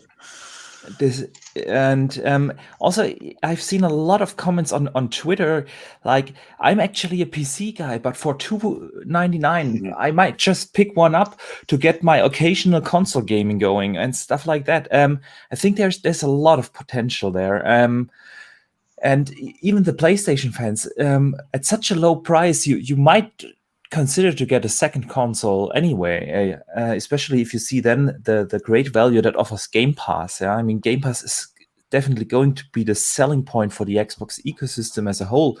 But this combination is just so much value that this is really going to be hard for Sony to match. And also with EA Play now in Game Pass, huh?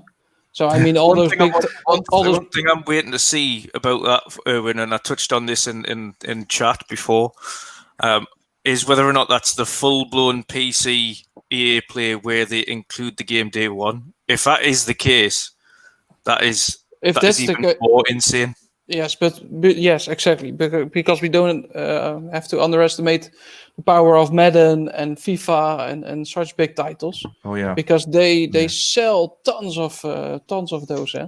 So if it's day and date, man, it's amazing. But will they increase the cost of Game Pass if EA Play comes in? No, they've said there's no additional cost. Said no additional cost. No. Okay. So that's everything, absolutely everything included. And again, then you've got, for if you want to do the Xbox All Access, which is in the UK. I had a look before, and it's 20 for the Series X. It's $25 a month, which includes Game Pass, which is just insane. I mean, someone did the calculation before, and it actually works out you'd probably end up spending less doing Xbox All Access than you would if you bought the console and really? Game Pass outright. Whoa. Okay. Wow. So they're not quite sure how that one works. They did it over the course of the contract, and they said, over the course of the contract, you'd be spending 600 on console and Game Pass. But if you bought console and Game Pass separate, it would cost 660. So it would be 60 more, which is very strange. Not with what I paid for Game Pass. I did that transfer offer they had last year, so I got about 2.5 years Game Pass for $1 or €1. Quite a few people did that. I think it's just absolutely. I mean, everything that's been shown today, knowing that Forza Horizon 4's coming, the patch for next gen's coming on the launch of Series X as well. It's a good start. But Gears Tactics being there on launch day, as Cole touched on before, that no one, especially console-only players, that is really a brand new game. That's not something they've ever been able to play, and that is a launch title. Yes, it's been on PC already, but that PC market, again, is you hardly see, especially the group of people that we all kind of speak to on a daily basis. Not many people are playing on PC. There is a finite amount of us that have had a chance to, or have a computer that's good enough to. But it's the vast majority of console players, or primarily console players, because it's just the ease of use. So that game is just. Yes, they just need flight sim, Drew. Yeah, and then I'm really happy. Really. I think you'll see that. I think you'll see that very shortly. I hope so, man. Gamer argument. May I add something there? Because I always find it funny when Xbox started to do the Play Anywhere program, and suddenly you were able to play the Xbox games on PC, and you still see those arguments out there. Everyone was shouting out, "Yeah, why would I get now an Xbox?" I think you're either a PC guy or a console guy, and the sales from Microsoft, from all we have seen so far, they show exactly that. It didn't take away from the console sales. It just added up on the PC side. Because you have your ecosystems that you simply prefer. For me, it's also console. But others prefer the PC experience, and they won't buy a console. They haven't done it in the past, and why would they do now? So I think it is really just adding stuff to it and not taking away. Yeah. And I think, Joe, the scary thing when you were talking, Joe, you continued to talk about kind of impulse buy earlier, Archimedes, is my gaming rig. It's a couple of years old, decent machine. 32 gig of RAM. It's got kind of an older i7 processor, but decent enough. It's got a 1080 Ti in it.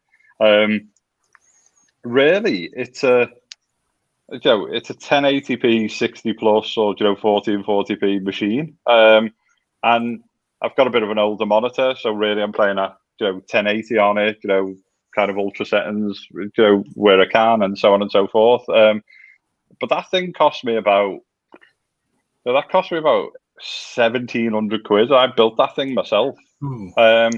And I think for someone to get, I think there was a report recently, wasn't there, where I think like 98% of games on Steam are played at 1080p or something, a ridiculous stat. Yeah. So for someone, and I know it's not a PC, and I know you can't run Windows, and there's other things that you can't do on the box, so to speak. But if you're purely, a PC gamer, and they're not all RTSs or kind of a certain type of games which you can only play on PC, that's a different story. But you've got a pretty decent 1080p 1440p rig for 249 quid. That's the interesting kind of compelling message where you can suddenly have a dabble in the Xbox PC ecosystem, you can have a dabble in the console ecosystem. And that's the thing which is really kind of compelling. And just touching on flight sim, that's probably the truest next gen game that I've played, on PC. It's an incredible piece of kit, and it's almost kind of made me want to learn to fly a plane in real life and stuff like that. I've had no interest whatsoever. It's so relaxing though, isn't it? I mean, it's obviously where the weather's good. yeah. When the weather's good, experience, isn't it? Just like no other. And I think having kind of live, having live flights on there, live weather, all these things. And I think from like a game design point of view, or with my game design head on, I wonder whether the only reason why it's kind of not come to console, as quick as it could be, and I hope it is a Series XS launch title, but it may be around some of those, you've got to think a little bit about that configuration. You've got to think, do I want to stream live data? And I know they can disable some of these things, but it's one of the things that makes the experience as good as it is. But and I don't think console players are kind of used to necessarily. I'm not saying console players are stupid, by the way, before anyone attacks me on Twitter or anything. We're certainly not. But it is that kind of, you go in, you start to play, your graphic settings are done for you, all of these decisions are done. It's optimized perfectly for that TV experience or sofa experience. So I think they're probably having an internal discussion on, do we enable them by default? How do we handle people's kind of data caps where people on PC might think a little bit more about, these configurations and settings and so on and so forth. But we're potentially going to fill 200 gig of that console's hard drive up with a flight sim. Do we have AI traffic on by default? Do we switch it off? So I think there's a few kind of gameplay decisions that they probably need to make on the console front. Completely agree. We were actually, I'm not sure whether it was last week. Last week. Yeah. Last week. Okay. I was saying exactly the same as what you're saying. I think in terms of it's 100% will be able to play that on a Series S and X, but I don't think specifically the One, not particularly the One X, but the One will be able to handle that game at all. No. Even before, I've only just upgraded the RAM in my gaming laptop from 8 to 32. And at 8, it was stuttery at best. It was not running it was not running favorably. I could not enjoy the game. It could work, but it was taking a long time to load up the assets. It was taking a long time to kind of get airborne. It was stuttery when I was changing things like the weather dynamically. It was just crashing. It wasn't a hard crash. It was just like freezing in between the game, and then you'd get that annoying sound. Soon as I upgraded the RAM, 32 gig, that's it. Streamline, absolutely perfect. Yeah. The One S is just so underpowered compared to even just my machine. It couldn't run that even that low, and it's not worth it running that low. I think quite a few kind of people that have done reviews on it as well have said the best way to play it really is medium high settings. Ultra is if you've really got the equipment. If you really have the capabilities to play it at ultra, then go for it. But medium high is perfectly fine to have a good kind of idea for the game itself. Yeah, I was playing kind of my 1080 Ti kind of defaulted itself and was like, it should be ultra and so on and so forth. And the first thing I kind of did was turn off VSync, because obviously that can kill anything really if it's not powerful enough. But I was kind of just doing flights around kind of Wales and the kind of English countryside and British countryside and UK and so on and so forth. And it was really nice, working really well. And then I was kind of, I'm going to fly out to New York and stuff, and it just killed it. So then I was like, I need to kind of start to wind these things down to kind of high, and then adjust a few other things. But I think it's kind of like, how do they sell that to the console player? Because obviously kids are going to want to jump on it and fly a plane and stuff. And I know you can by making the kind of controls and the flight model simplified. But yeah, I think it's trying to get the blend of making it feel like a game. I've been doing the landing challenges, and I've just been kind of doing custom flights and stuff like that, which I've really enjoyed. So I'd kind of, they need to keep all of that stuff in, but I see them making a bit more of the kind of challenges and leaderboards and stuff like that, just to make it feel a bit more like a console game as opposed to a PC simulation. And as I say, that's not me saying the console gamers won't get it and stuff like that. But it's just, I think they just need to make a few, design decisions on how they kind of, get the message across or get it to feel like a pick up and play product and stuff. Or, I might be talking bollocks and they might just go, this is it as is, and we just fine tune and, some of the controllers and stuff like that. Because the Xbox controller, I've got, the Elite 2 or whatever, and it works really well. But you've got to play around with a couple of the dead zones and sensitivity and stuff straight away. Otherwise, you're kind of stuck in this, like the planes flying like this as you're trying to make these kind of large movements and stuff like that. So I think there's just like probably a little bit of balancing on that side. In a similar way to Project Cars, it was kind of like a PC simulator. It went to console. Yes. They didn't really kind of set it up for controller. And now Codemasters are involved. Project Cars 3 is good, but for the sim diehards like me, it's almost taken a step backwards because it's not. Yeah. It's lost all the tire wear and all of this type not of even stuff. A pit stop. No, not even a pit really stop. Arcade. Yeah. So it's had the Codemasters treatment, and it's not a bad thing. But obviously, they released a lot of games, in that guise. So you don't necessarily need them all to be so arcadey and stuff. So I think that'll just be where they're at. I agree with you, Dutch. I don't think it's anything to do with it can't run it or they haven't got it running. I think Phil said a few weeks ago it looks incredible on Series X anyway. Yeah.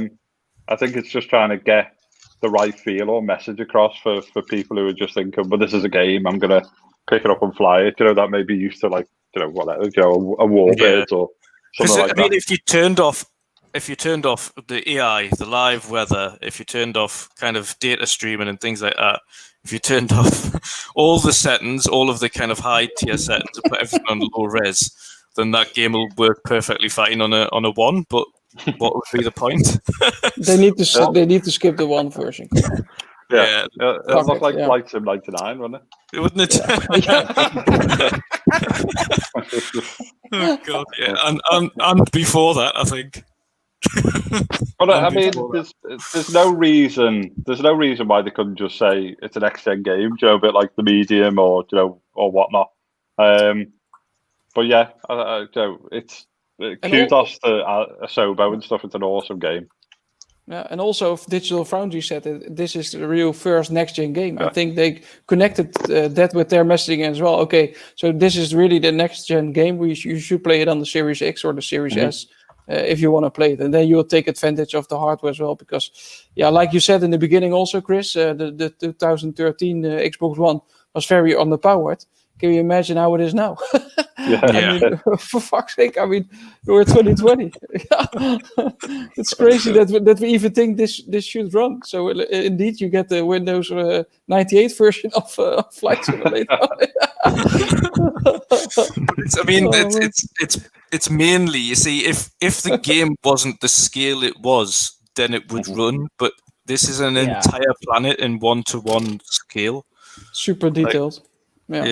It's like, it will be very difficult for them in messaging. I was going to say it's not super detailed because I sent you photos of your house the other day, Irwin. Yeah, okay, but the planes. I mean, it's where I live, it's totally wrong. But if you saw the planes and all the nuts and bolts in the plane and everything, and how the shadows and the lights are responding in the airplane, it's really amazing. They really did a fantastic job. I really think that, and I said it a couple of times already, Asobo is a really talented studio. Well, what they're doing anyway at the moment is, I mean, even though they've released it based on Bing Maps, they've released the game in general, saying, right, okay, the entire planet is generated on Bing Maps. We've got occasional cities here and there that have been actually gone into and handcrafted to look more realistic. Over time, and what they're starting to do now is go into it, and I think it's a monthly, maybe every other month, is go in and update cities individually to make them more handcrafted and more realistic. So we've just had, I think it was the Asia patch for the game, which came out not too long ago, which is handcrafted quite a lot of the places in Dubai to be more realistic and things like that. So they've got third-party companies as well using the tools, haven't they? So I got I bought the kind of London pack. I think it was like a £5 or something, and it had the London Eye and a few of the things that were kind of missing. I also saw someone utilizing I think like Google Maps and Blender and things. You can capture like a certain area and then import it into the game with some of the tools. So I think it was over in the UK, it was kind of an Aston Villa fan or something. Nice. So they replaced Villa Park which is just a block of flats around kind of the pitch with a proper kind of Google Map model and stuff, and it was awesome. But obviously that's I couldn't be bothered with doing any of that stuff. But it's great to see a set of tools that allow people to kind of ramp up or ramp down their areas depending on where they live and stuff like that. So there's so much you can do with the thing. I mean, but you were right. It's a planet, isn't it? And I was showing my dad it a couple of weeks ago, and he's not a gamer. He's not really that tech savvy or anything. But I just set kind of an autopilot, and I flew from one airport to another, and he was just in awe because to him it just looked like he was kind of watching a video. As you were saying before, the rivets, the detail in the plane. Going outside the plane and being able to kind of visit areas and stuff. And it's the first time he just sat there and kind of enjoyed this 25-minute flight, from takeoff to landing, just looking around. And I've never seen my dad like that with any game whatsoever. So it just kind of resonated with him, how realistic this thing looks. It's even better than in a real plane. Yeah, well, at least you don't wear a mask if you're down. You're not afraid to get down, eh? I find it amazing that people are using the hurricane recently. Oh yeah, we're all flying to the hurricane and having a fun time in a hurricane, if you can say that. Yeah, so we're using it to track like where the movements of the hurricane and weather and stuff. I think there was an article about kind of scientists have started checking weather formations, in person and stuff like that. It's an unbelievably good game. I mean, I haven't visited any of the kind of pyramids or any of those areas yet. Flown around kind of like the Alps and stuff a bit, and it's just it's something that you can't do, isn't it? It's that kind of parts of GTA are loosely modelled on so on and so forth, and different games, and you try and drive around kind of areas because it's the closest thing you can do in a game. But you can actually fly to your parents' house and show them it, and so on and so forth. There's just those things which are just really compelling and really. That's what we were. I mean, Forza Erwin was saying the other day. It's a case of you could literally book a holiday, jump on flight sim, and then go and do a little reconnaissance. See what it's like. Yeah, I wonder what this place is like. Let's have a look. Yeah. But my next journey is going to be Liverpool to Schiphol, because that's where I used to fly in when I kind of lived in Amsterdam. So I'll recreate a few of when I worked at Guerrilla Games. I think I did about 240 odd flights or something over the time, because it was like Monday, Friday, and it was just all this. So a plane became a taxi, but I've not done it for years. So I think I'm going to recreate the good old days. So did you used to just work Monday to Friday and then come home at the weekends then when you worked in Amsterdam? So Sony had kind of paid for apartments or townhouses in Amsterdam. So I was right in the middle. I was kind of off I won't be able to pronounce it as well as Irwin, but it was kind of like Spuistrat or Spoustrat. Spoustrat, yeah. So I lived in a kind of apartment above. I can't remember what the restaurant was called, but it was kind of like a traditional Dutch restaurant opposite like a big hotel, off there. So yeah, we used to have an apartment. We had some kind of like living expenses, and then we would fly in on a Monday and fly home on a Friday. So you ended up kind of flying in with like a lot of the bankers that would go from the UK to Holland. And you just, it just became a taxi. It was a bit odd. And then, if you had different things on, you would sometimes fly back in the week and back again. So it'd all rack up. But unfortunately, it was EasyJet. So you weren't gaining miles when you were doing it. Otherwise, I probably would have had a flight around the world or something by then.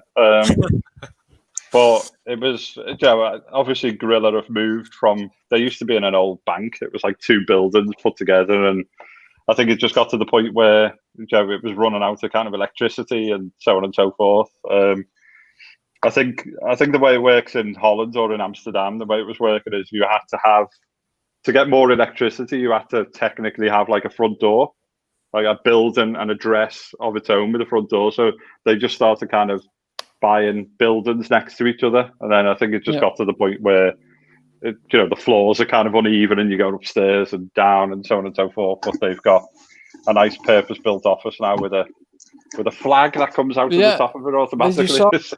Herman also was raising it, huh? Yeah. Which is great. Did you work with Herman then also? Herman Holt?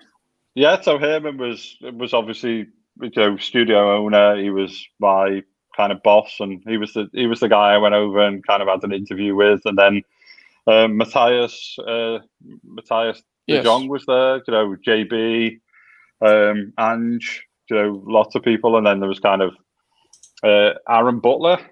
He went to Insomnia for a bit, and then he's doing some stuff. He went back to the US. Doug and a few other guys who went to Ubisoft, Simon, and then came back again, I think. So it was a great team, talented team. I love what they did with Horizon. I love what they're working on. I'm chuffed a bit that they brought it to PC. I think that's a bit of a trick that Sony have missed for a while, not bringing some of the games to PC. And I think Herman's kind of helping that happen. I think he's a little bit more savvy as to different areas to kind of increase revenue. So I think he's the right man for that kind of job. It's just a brilliantly talented studio. Just really good. Everything they've kind of done has been really nice. Yeah, they built also the Decima engine. That was pretty impressive from what I've seen so far. Also with Death Stranding. I mean, I don't like the game, but how it looks absolutely fabulous. Oh, and if that's incredible. If that's the engine, the first one that they built really themselves to make it go that other parties can use it as well, I think it's super impressive. Really well done. Yeah, and it runs so well on PC as well. It's so scalable. It's just a hugely talented team, and obviously you can see why Sony have continued to invest and relocate those guys, and we just look forward to what they're going to do in the future. But it was definitely a period that I kind of enjoyed, and I was trying to kind of stay there at one point, but then a little bit of an internal battle ensued in Sony where they wanted me and a lot of people back into Liverpool and where they come from, Cambridge and so on and so forth. So I think it became untenable. Sorry, to being able to kind of do like an internal transfer when I would have had to resign from Sony and had the reassurance, that Gorilla would have took me back on, but Gorilla were owned by Sony. So how do you resign from a company and then get the company to hire you back again? So it was a weird one, yeah. Is there a studio that you would say, hey, that's really a studio I want to work for in the future? I think I like. I know some of the guys at Playground. I'd love to do some work with those because obviously I've got a bit of a racing pedigree. And I think talking to the resident sim racer. Irwin, go for it, mate. And I think so. I think what Ralph and everyone at Playground has done has just been unbelievable. Great engine and stuff like that again. So I think I'd like to do some stuff with them, and obviously Fable. I've got no doubt whatsoever that they're going to produce an incredible Fable game. I'm genuinely, not worried about what they're going to do with that. And I think, I'd like to do some stuff with Insomnia over at, on the Sony side. I'd do some stuff with Gorilla again, but I've kind of, I've not lost my interest in, I've got concepts and other ideas that I want to work on, but I'm just on like a bit of a different path at the moment. You know, I started my own tech company in 2013. It was, and we're kind of very different to games and stuff like that. You know, but we support football clubs and sports clubs and things in the UK. You know, we've built like a platform that fans can engage with and things. So I'm just on like a little bit of a different chapter, you know, in my life at the minute. But I've never moved away from games. You know, I'm always kind of, the designer in me is always looking. And I think, as Dutch was saying, when I got like loads of flack when I was kind of just like, you know, feeding back what I was hearing and stuff. A little bit. Just Yeah, a little. I mean, you know, people were kind of saying, you know, I haven't made a game for 10 years, so how do I know how to make a game? And it's like, I was trying to say, well, you don't forget these things. You know, No. it would be like a baseball legend or a football legend, you know, not being a pundit in a studio because they haven't played football for 10 years. You don't forget how to play football, or you don't forget how the business works. How to and ride a stuff. bicycle. Yeah, so I think, you know, all of that stuff is kind of nonsense. And then I think, you know, the only time, I mean, I got death threats and stuff. It got ridiculous. I got people sending me death threats through my work emails and stuff. So they'd gone LinkedIn, they found what the business was, they found the website, they found kind of just, you know, general like hello at email addresses. And I got that. It was just like ridiculous all over, you know, some information that people, which was true, but people didn't want to believe it. You know, and the thing is what I said, you know, back in March or whenever it was, it's come to fruition because we know it's a more powerful machine. We know all of these things. So it's kind of died down a bit now because people have gone from, oh, he's just making this stuff up to, oh, actually, you know, now we followed the journey through, you know, what we're saying as being true.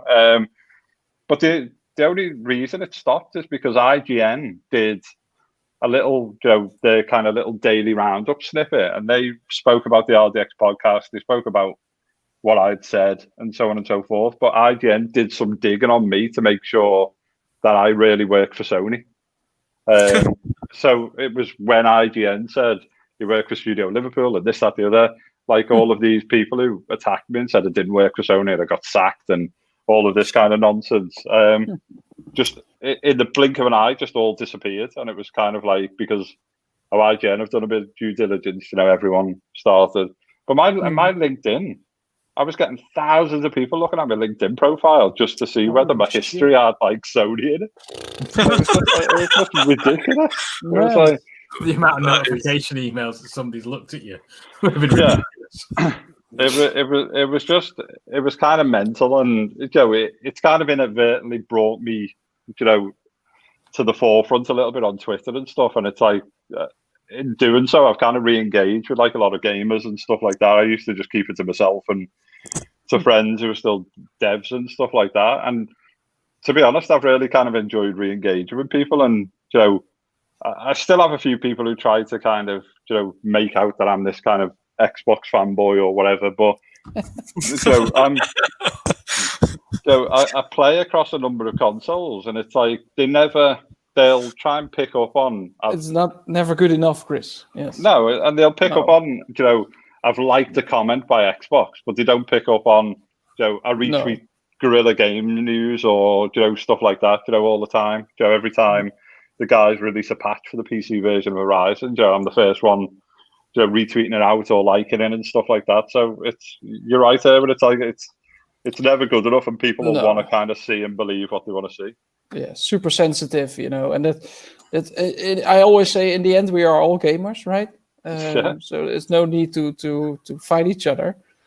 Just enjoy your games, and even if somebody's critical, but you know, I always compare them to football hooligans, Chris. They're almost the same aggressive, but then only online, right? And normally when the football hooligans see each other, they bump their face. But this is online, and it's a harassment, and it's really childish and so oversensitive. It's ridiculous. So I'm really sorry to hear that you get death threats about such stuff. It's really that's crazy. Such things they really need to disappear quickly. Yeah, I mean, luckily enough, I'm a Scouse and I'm from Liverpool, so I've got quite thick skin. So it's just, you know, you just kind of let it you let it kind of go over your head and stuff. But yeah, it's not nice kind of waking up to some of those things. And I think unfortunately, it's like my the staggering difference comment which all kicked it off. I went to bed and it was like America while I was asleep, just snowballed that out, and I woke up to just this madness. Atomic bomb. Yeah, it was just ridiculous. But that was me. Kind of, I think the reason I kind of spoke about it is I've obviously got dev mates, and I've got dev mates who work for multi-platform developers and also first party devs. So I've been having conversations and hearing what those guys were saying about kind of hardware and dev kits and so on and so forth. And I think I just chipped in the end because someone was just blatantly lying about, PS5. They were lying about kind of Series X and stuff. And I chipped in with quite what I thought was like an inconspicuous, comment or whatever, where, these developers that I've been speaking to had said that, one was, seriously more powerful than the other, and one of the guys used the word staggering difference, so I just repeated the word that they used, and then it just blew up out of all proportion, and then it kind of, I laughed with one of my mates as well because my mate said it's more power. So this was another dev mate, and he was like, and he turns around and he went, I wouldn't have said staggering, but I would have said considerably. And I was like, well, some people will see the word considerably more powerful than a staggering. So I said, it doesn't matter what word you use. No. Someone just wants to hear what they want to hear. And but it is, it's a more powerful bit of hardware. But it's like I said at the time, it doesn't mean that the PS5 is going to be rubbish. It doesn't mean I'm not going to buy one. It doesn't mean the games aren't going to be amazing because they've got so many good first parties. So it's no skin off my nose because I'll have both consoles anyway. So and you guys will, and most gamers will who can afford it. But it just seems to be this kind of personal attack on someone, as if these guys are picking up quarterly checks off Sony and dividends and stuff like that. And it's and arguably, and I'm not saying this at all in like a cocky way, but I've made more money off Sony than a lot of these fanboys have made because I spent 15 years working at the organisation, so they have to pay my salary. So that's a good one. And I've got nothing against the organisation. I absolutely loved working at Sony. I spent less than half of my life now because I'm 41 years of age or whatever, but. As I spent at the time, I literally spent my whole working life with one organisation, and that was Sony. And I wouldn't have left the place if it didn't get made redundant. So it's not like there was any bitterness there. I think we just ran out of kind of getting ideas greenlit. And unfortunately, the way Sony worked is everything had to go through Japan, and you're given kind of like a 10-minute pitch. And that's if you catch someone on a good day, they get it. If you don't, then they're not going to fund it, and you've got to move on to the next idea and stuff. So I think they're slightly different now, where they're a bit more in control of what they do, in Europe and stuff like that themselves. But they'll still have Japan kind of watching over things. So it's That's always been the thing with Sony. I think it's been relaxed a little bit over recent years, but Japan's always been the forefront of their decisions. As you can tell that anyway. I mean, they're releasing PlayStation 5 first in Japan, and then the rest worldwide after that. I think it's a week later or a couple of days later. Just going to go on to the final topic here, and it's a few things that have kind of leaked. One of them's something that's going to be related to tomorrow, and something that I noticed earlier on today, which is something that is, and there's quite a few things actually.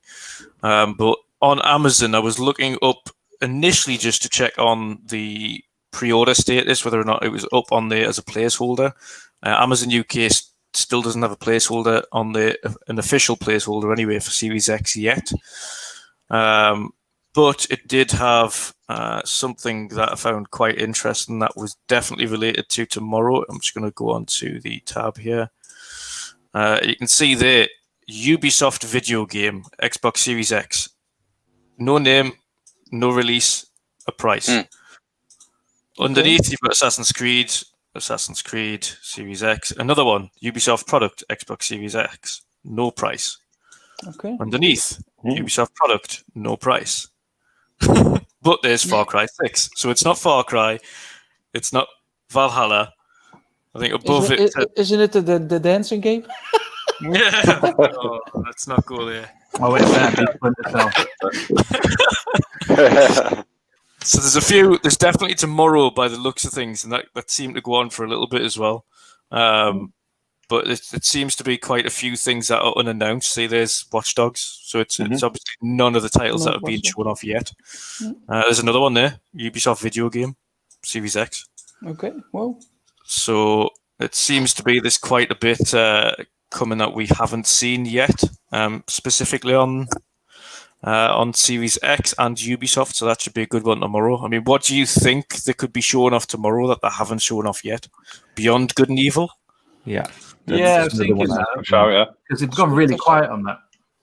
And it's been a long time in the making now. I mean, they have shown that game 3 years ago for the first time, and it was already for 2 years in development back then. So, yeah, that's a good shout. I think I've got a couple of friends who work for Ubisoft as well, and one of them said that he was working on something, and it wasn't Watch Dogs or Assassin, but it wasn't anything that was announced. So I've not been able to find out what that is, but so could be new IP, could be Beyond Good and Evil, and I think that's what I think earlier we were saying there was a nice social interaction, wasn't there, between Xbox and Ubisoft yesterday when the S was announced, and so I just wonder whether something's going to happen on their event tomorrow. But it's going to be really interesting. What time's it at? I'm not sure, actually. It's 9 p.m. It should be 8 p.m. in the UK, 9 p.m. German time or Central Europe. That's right, yeah. 8 p.m. UK, 9 p.m. Central Europe, that's right. Yeah. So 3 p.m. Eastern for anybody who wants to watch. That's for sure. I have a couple of others. Ubisoft could reveal tomorrow. I mean, Rayman is also a franchise everyone is waiting for to come back. That would be fantastic. And Prince of Persia is rumored for a while now. Yes. I did hear about that, actually. I don't hope for Splinter Cell anymore. It just makes me sad. There's just a part of me that can't let go. But then I don't know how good that rumor is, but it's been out there that Xbox has trying to convince Ubisoft to bring one game day and date into Game Pass. That rumor, I've heard it now many times. I don't know whether that's true. It would be definitely a smart thing to do. To bring one of the big Ubisoft games day and date into Game Pass. I think they could probably convince one of them. I could probably convince them to do one. I don't think they could convince them to do all of them. No, but again, we don't know. We don't know how good that relationship is. They could do an EA Play and get Uplay in there. If they get Uplay in there as well, that would be insane. It'd be a hell of a steal, wouldn't it, if they managed to get some type of Uplay on there? Sure. But again, you've got to see how EA Access and Uplay aren't collectively doing anywhere near the numbers that Game Pass are doing. So they might be looking at it from their point of view, where they say, right, this is going to really open up for... We've seen the stats, or Xbox have came to us, showed us the stats and said, look, this is the interaction between Game Pass and all of these games. Now, you've got a back catalogue of games here that a lot of people aren't signing up to or aren't playing. If they go into Game Pass, we guarantee you quite a few people will download these games now and play them. I think that, to them, will probably be a much bigger thing than just sitting on PC and kind of dwindling there. Yeah, I think that's a great shout. The numbers won't be great on PC for Uplay. I can't imagine it will be anyway. No, I think that's a great shout, and I think Xbox have got some real compelling numbers of kind of people buying games because they've played it on on Game Pass as well, haven't they? So they don't just necessarily play it on Game Pass and go, "I'm not going to buy that game." You know, I've done it a few times myself with games that have gone off and things like that. So I think that's a great shout. You know, there may be a compelling set of numbers that proves you get more eyes on your games, and then you've got more conversion of people, you know, buying those, whether it be discounted or not. So, I mean, that would be like an unbelievable situation if in that event tomorrow it's kind of Uplay comes to Game Pass or whatever. Would just be. I think the reason I think it's a possibility is I think the numbers for Uplay and EA Access aren't big. I don't think they're actually getting that many people and interested in the service. So I think if you implemented those services within Game Pass, A, they can say we're part of Game Pass. B, then you've got other people saying, "Oh, I want to play EA games because now they're part of EA Game Pass," or vice versa. Ubisoft can do the same thing. All right, okay, well we've got this great service, but it's part of Game Pass, so. Not only are you playing our games, but you're getting to play EA games. You're getting to play all Xbox games day and date. So it's a no-brainer. In terms of marketing, it's a no-brainer for all three companies if they were to do that. Yeah, and especially if those games start to kind of fall onto xCloud and stuff, which I think the EA Play or games are going to be kind of across like PC and xCloud, I think I read. So, Joe, you've got a totally different ecosystem, but I suppose, Joe, someone has to be the kind of the Netflix or the kind of cable provider, don't they? You know, in the UK, it's Sky or Virgin or whatever, and then you buy, your football TV or your sports or your movies or so on and so forth, and maybe that's exactly what Xbox and Microsoft are now trying to. Position themselves at. Let's get EA on, let's get Ubi on, let's get some of the other publishers on, and let's be kind of that service. And I think they're not going to do it immediately. If in the future Game Pass Ultimate suddenly becomes 15 quid, but you've got all these other services, I wouldn't have a problem paying 15 quid or 20 quid or something to get access to those games. And it still doesn't mean you never buy a game again, but I think I don't know if it was on RDX yesterday or one of you guys mentioned it earlier, but if you can walk into a store and get a 249 quid box or a 499 box, whichever one you buy, but then walk away with 200 games or access to thousands of games with back and path.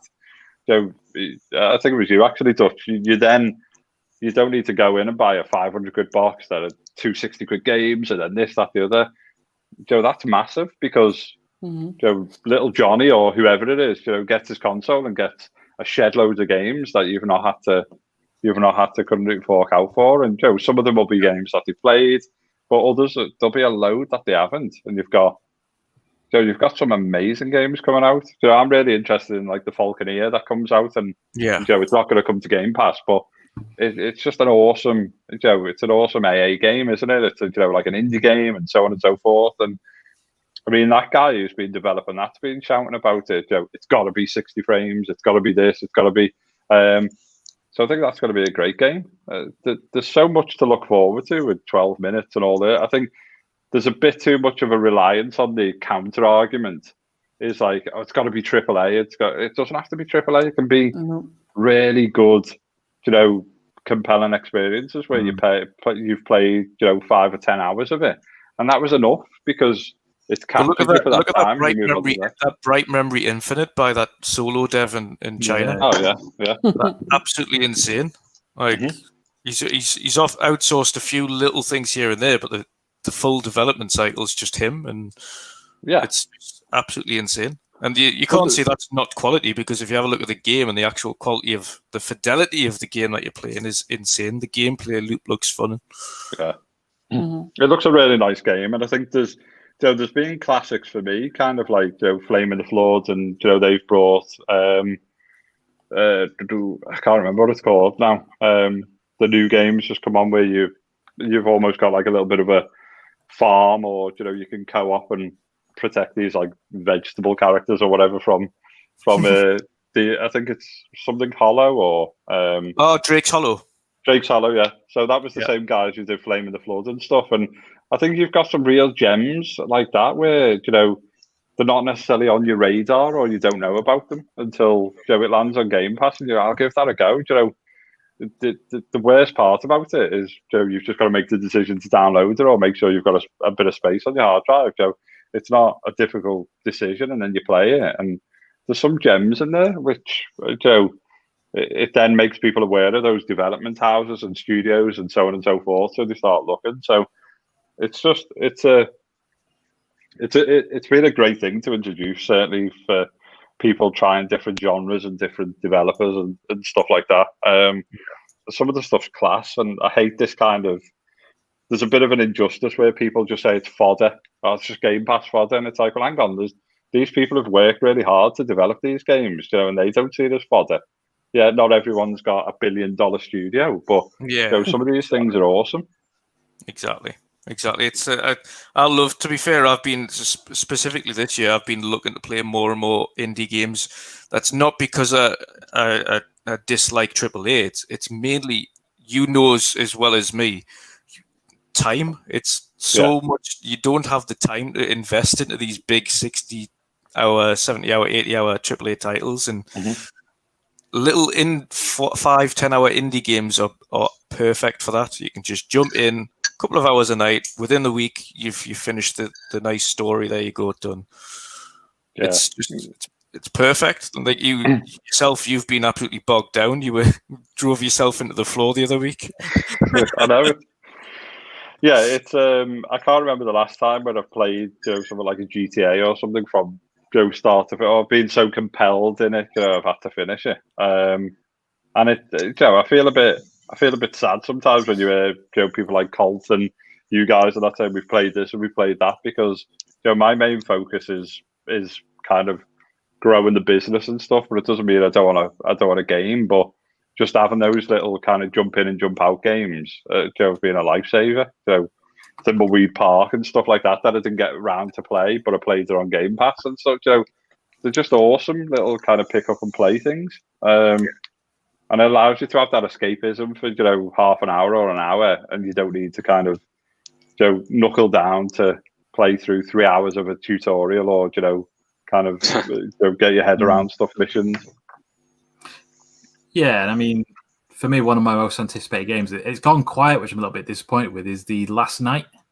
Yes, it's still getting work. It's still getting worked on. That a few issues with funding. I really can't wait for that. But like you're saying, stuff like Tumbleweed Park, a really good game, because I mean, Chris, you're kind of like roughly my age. What you say?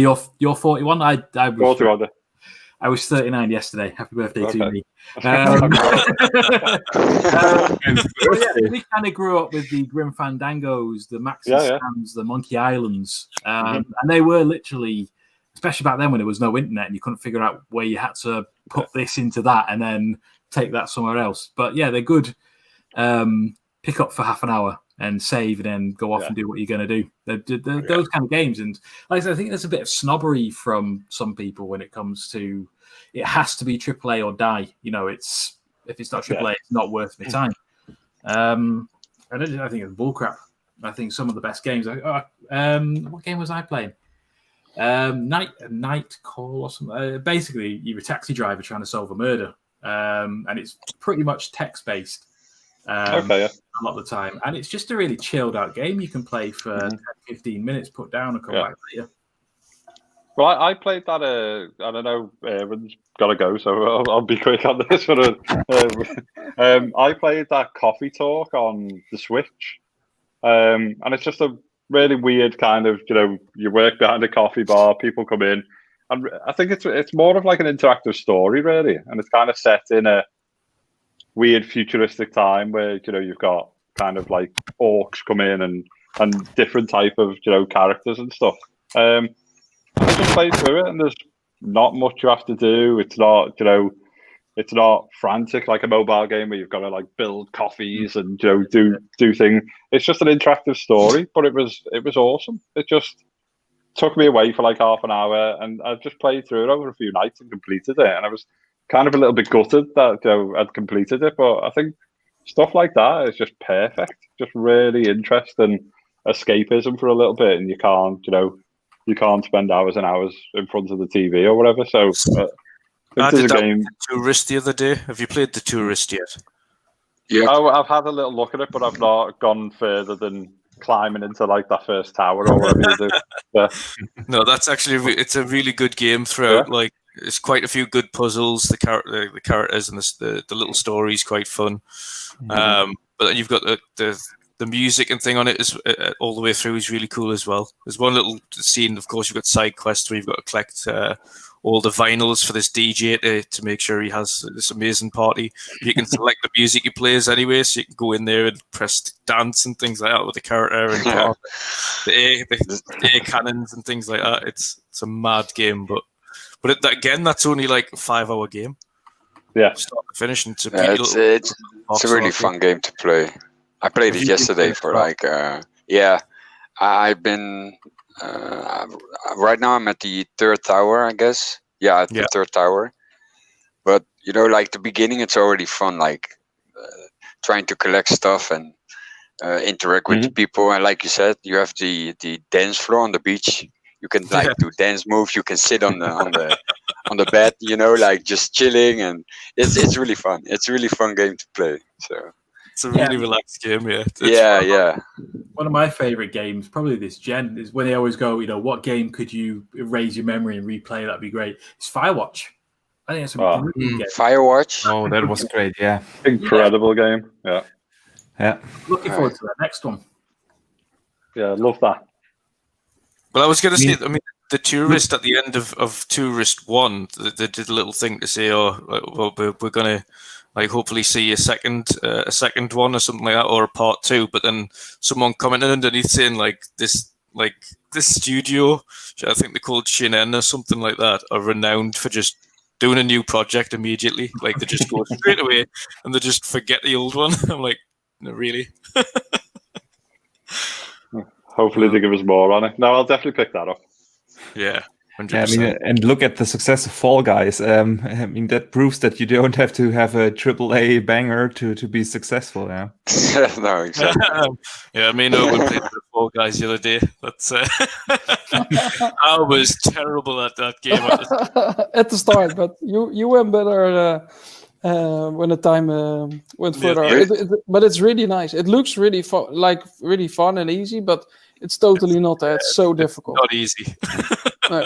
Do you think it will come to the Xbox or not? No, never. No. I think there was. Well, yeah. You never know. Like.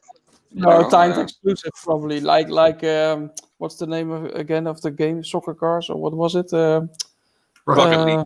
Rocket League, yes, probably the same. Probably the same deal. Yeah. I'm sure I saw on Twitter somebody had done a deep dive into the Yeah, it's got Xbox code in it. Yeah, so it's probably coming, but it's a really cool game. Yeah, I mean, that's definitely fun, especially in a party. I mean, that's so daft. Yeah. So daft, but it is good fun. It is good fun. But I would be looking forward to seeing that one come to Xbox as well, just because, again, they've got more people on the Xbox. It's simple as that. I'll be able to get a lot more people involved, and because it's on PS Plus, it was free anyway, so I didn't have to pay anything for it. So it's another bonus. But we will wrap it up there. I'll just go around the doors and kind of see what people are up to, and you can let people know where to find you. So our special guest for today, Chris, what are you up to over the next few weeks? I know you're hard at work. What are you? Yeah. What's your plans? Where can people find you? So I just want to say thanks for having me on. So apologies if I rambled on a bit too much at times, but I can talk about this stuff forever or whatever. So. No worries, Chris. But now we just continue working. The kind of football season starts at the weekend for us. So as I say, we look after quite a few football clubs and stuff. So we get ready for that and a lot of the streaming and stuff. And then I'm just hoping to kind of pick up.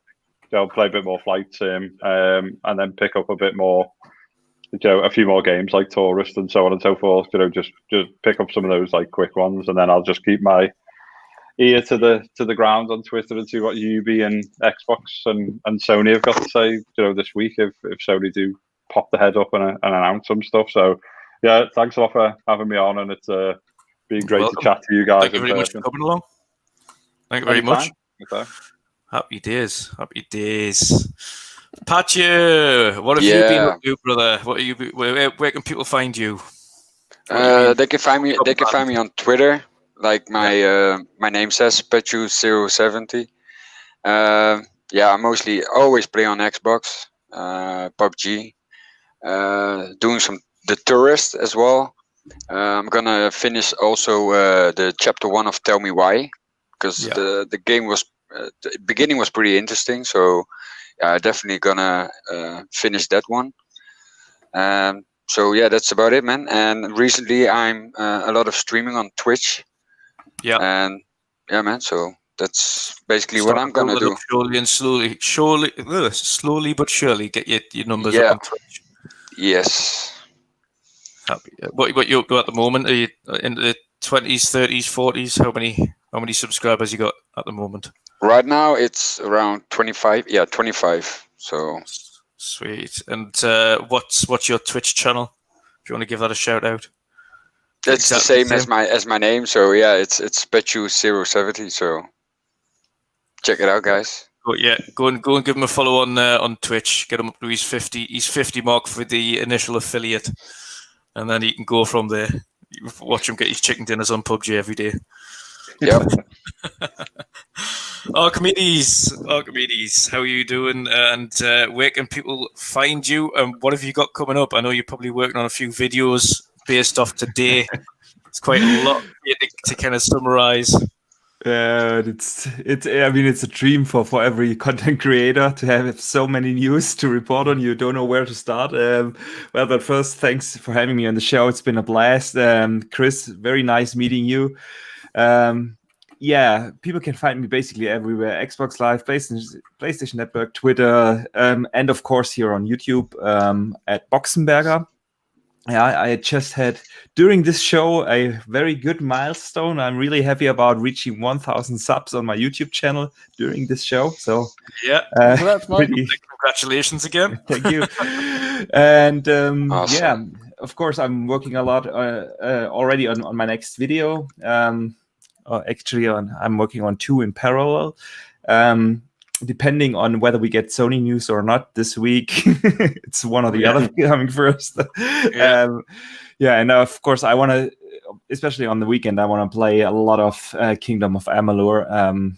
Again, this is a game that got probably released parallel to Skyrim and overlooked in the hype of Skyrim by so many, but it's a fantastic RPG, and everyone who likes action RPGs should definitely give a try to this game. Sweet. Nice. So when's your next video coming out then? Probably Monday. Yeah. Okay. Right. So everyone tune in. Obviously, if you haven't already subscribed to him, he's at his 1,000 now. But obviously, that's just the start. It's just the start. You need your watch hours up now, don't you? So I've said he needs to start streaming. So that's what it's going to have to be. Play some games forever. Stream games forever. Dear me. Irwin, I can see you're pretty tired, brother. You're pretty tired. Yeah, man. The last 3 days were pretty hefty at work as well. So that's the main reason. Yeah. But if I remember last week, it got a little bit out of control last week when we end up. So I'm not gonna say my PSN name. Still going away 2 hours, whatever. Oh man, yeah. So people can follow me on Twitter with Forza Erwin. It's the same on Xbox. Yeah, for my PSN, watch the show from last week. Yes. Yeah. And hysterics of laughter again if I say the name. So I'll say the name. No, it's really but okay. And I want to thank Chris and also Colt for joining the show. I think it was super interesting to hear from a veteran in the business from developing. Oh yeah, definitely. Like Chris, so super interesting to hear your ramble on, Chris. Thanks. And when you were working on those games, I really played a lot of F1 titles. I really enjoyed them. My racing, my love for racing started with F1 games on the PlayStation. So thanks for that. I think if you've both got a racing pedigree, you need to hook up and have a race against each Yeah, other. let's do it. Yeah, I why don't know not? if you have have a wheel. So let's bring it on. Yeah. Yeah, no, I need to get back into kind of more sim racing on PC as well. But yeah, I've got a wheel. I'll get that set up and we'll have a race. Yeah, cool. That will be really nice. So no, I really enjoyed the show, guys, and good. Sweet. Shaumbolon, can you tell people where they can find you and what you're up to this week? Yeah, you can find me much like Patria, the same name, Shomberlon, on Twitter, PSN, and Xbox Live. Very, very simple. I don't know what I'm doing this week. Probably just working and gaming. There's a couple of single player games. Like I'm gonna probably try and hit. What was I playing earlier? Tell me why. Yeah. I'm probably playing. Oh, I've only just started, so to get it finished off will be. But yeah, get into it. See more about it, because, like I said, I'm in the opening 5-10 minutes. And I like those type of games. It's the reimagining of the point and clicks. Yeah. That I grew up loving. So I'll probably play a bit of that. Maybe do a bit more Wastelands. I'm kind of dabbling in Wastelands 3 at the moment. And I'm probably do my usual Apex and maybe a bit of COD. Yeah, I tried it. I tried Wasteland again the other day, and that game is absolutely brutal at the best of times. Like I need to kind of dial it down a bit. I think I need to just relax since I'm trying to go gung ho into that game. I need to just step back and kind of take me time. I think if you try to go full throttle, you just get wiped out. But so thank you everybody for joining us this week. Anyway, that's like I say, and thank you to Chris and Colt for coming along. It's an absolute honour to have you both on there and chatting gaming and all things kind of developments and what's going on, as well as kind of your own history as well. So thank you for that. And again, you're welcome back anytime. Thanks for having me. Yeah, that'd be great. Thanks for having me, and great chatting to all you guys. Yeah, thank you. Thank you, everybody in chat as well. We had quite a turnout tonight. Obviously, I think it was quite expected as soon as we put the names up and who was coming on. So much bigger turnout today. So absolutely great to see that. Next week, we have another developer on. We've got Joe Winter from ID at Xbox title Song of Iron. So he's going to be coming on to discuss his game. And kind of the development process, how that's been going, and also really just chat gaming, chat his history, what he's been up to, what he kind of grew up on and things like that, and really get to know the developer. He obviously worked on Halo 5 for a bit as well, so we'll see what kind of information we can get on how it is to work from the Xbox perspective, as we know now what it's like to work on the Sony perspective, thanks to Chris.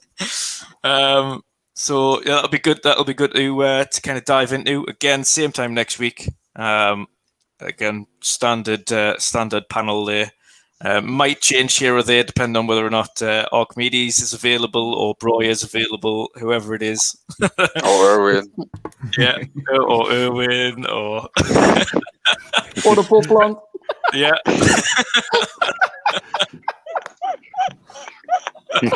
Even got the pop plant today. There we go. Yeah, mate. But yeah, thank you everybody again, and I hope you have a nice night. Thank you everybody for coming by, and we'll see you all later.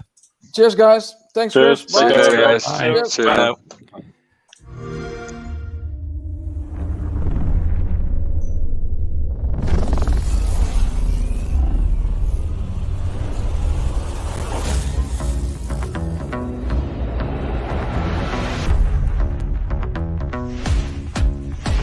Let me hear you. If you're ready for the brand new thing.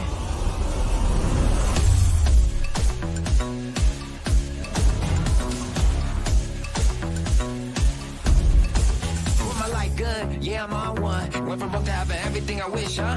We ain't slowing up, this a light speed. A lot of y'all ran out of gas trying to catch me. Dang, it's a new thing, man, it's a new dream. Can't nobody stop me, fake kinda obscene. Man, I'm trying to plant a money tree in the concrete. Yeah, this a do it till I die kind of vibe. I don't see myself, I just do it for the tribe. I can see me ever giving up, it's a lie. Make the whole world come alive, yeah, yeah. Get ready for the new thing, let me hear you. Let me hear you. Get ready for the new thing, let me hear you. Yeah.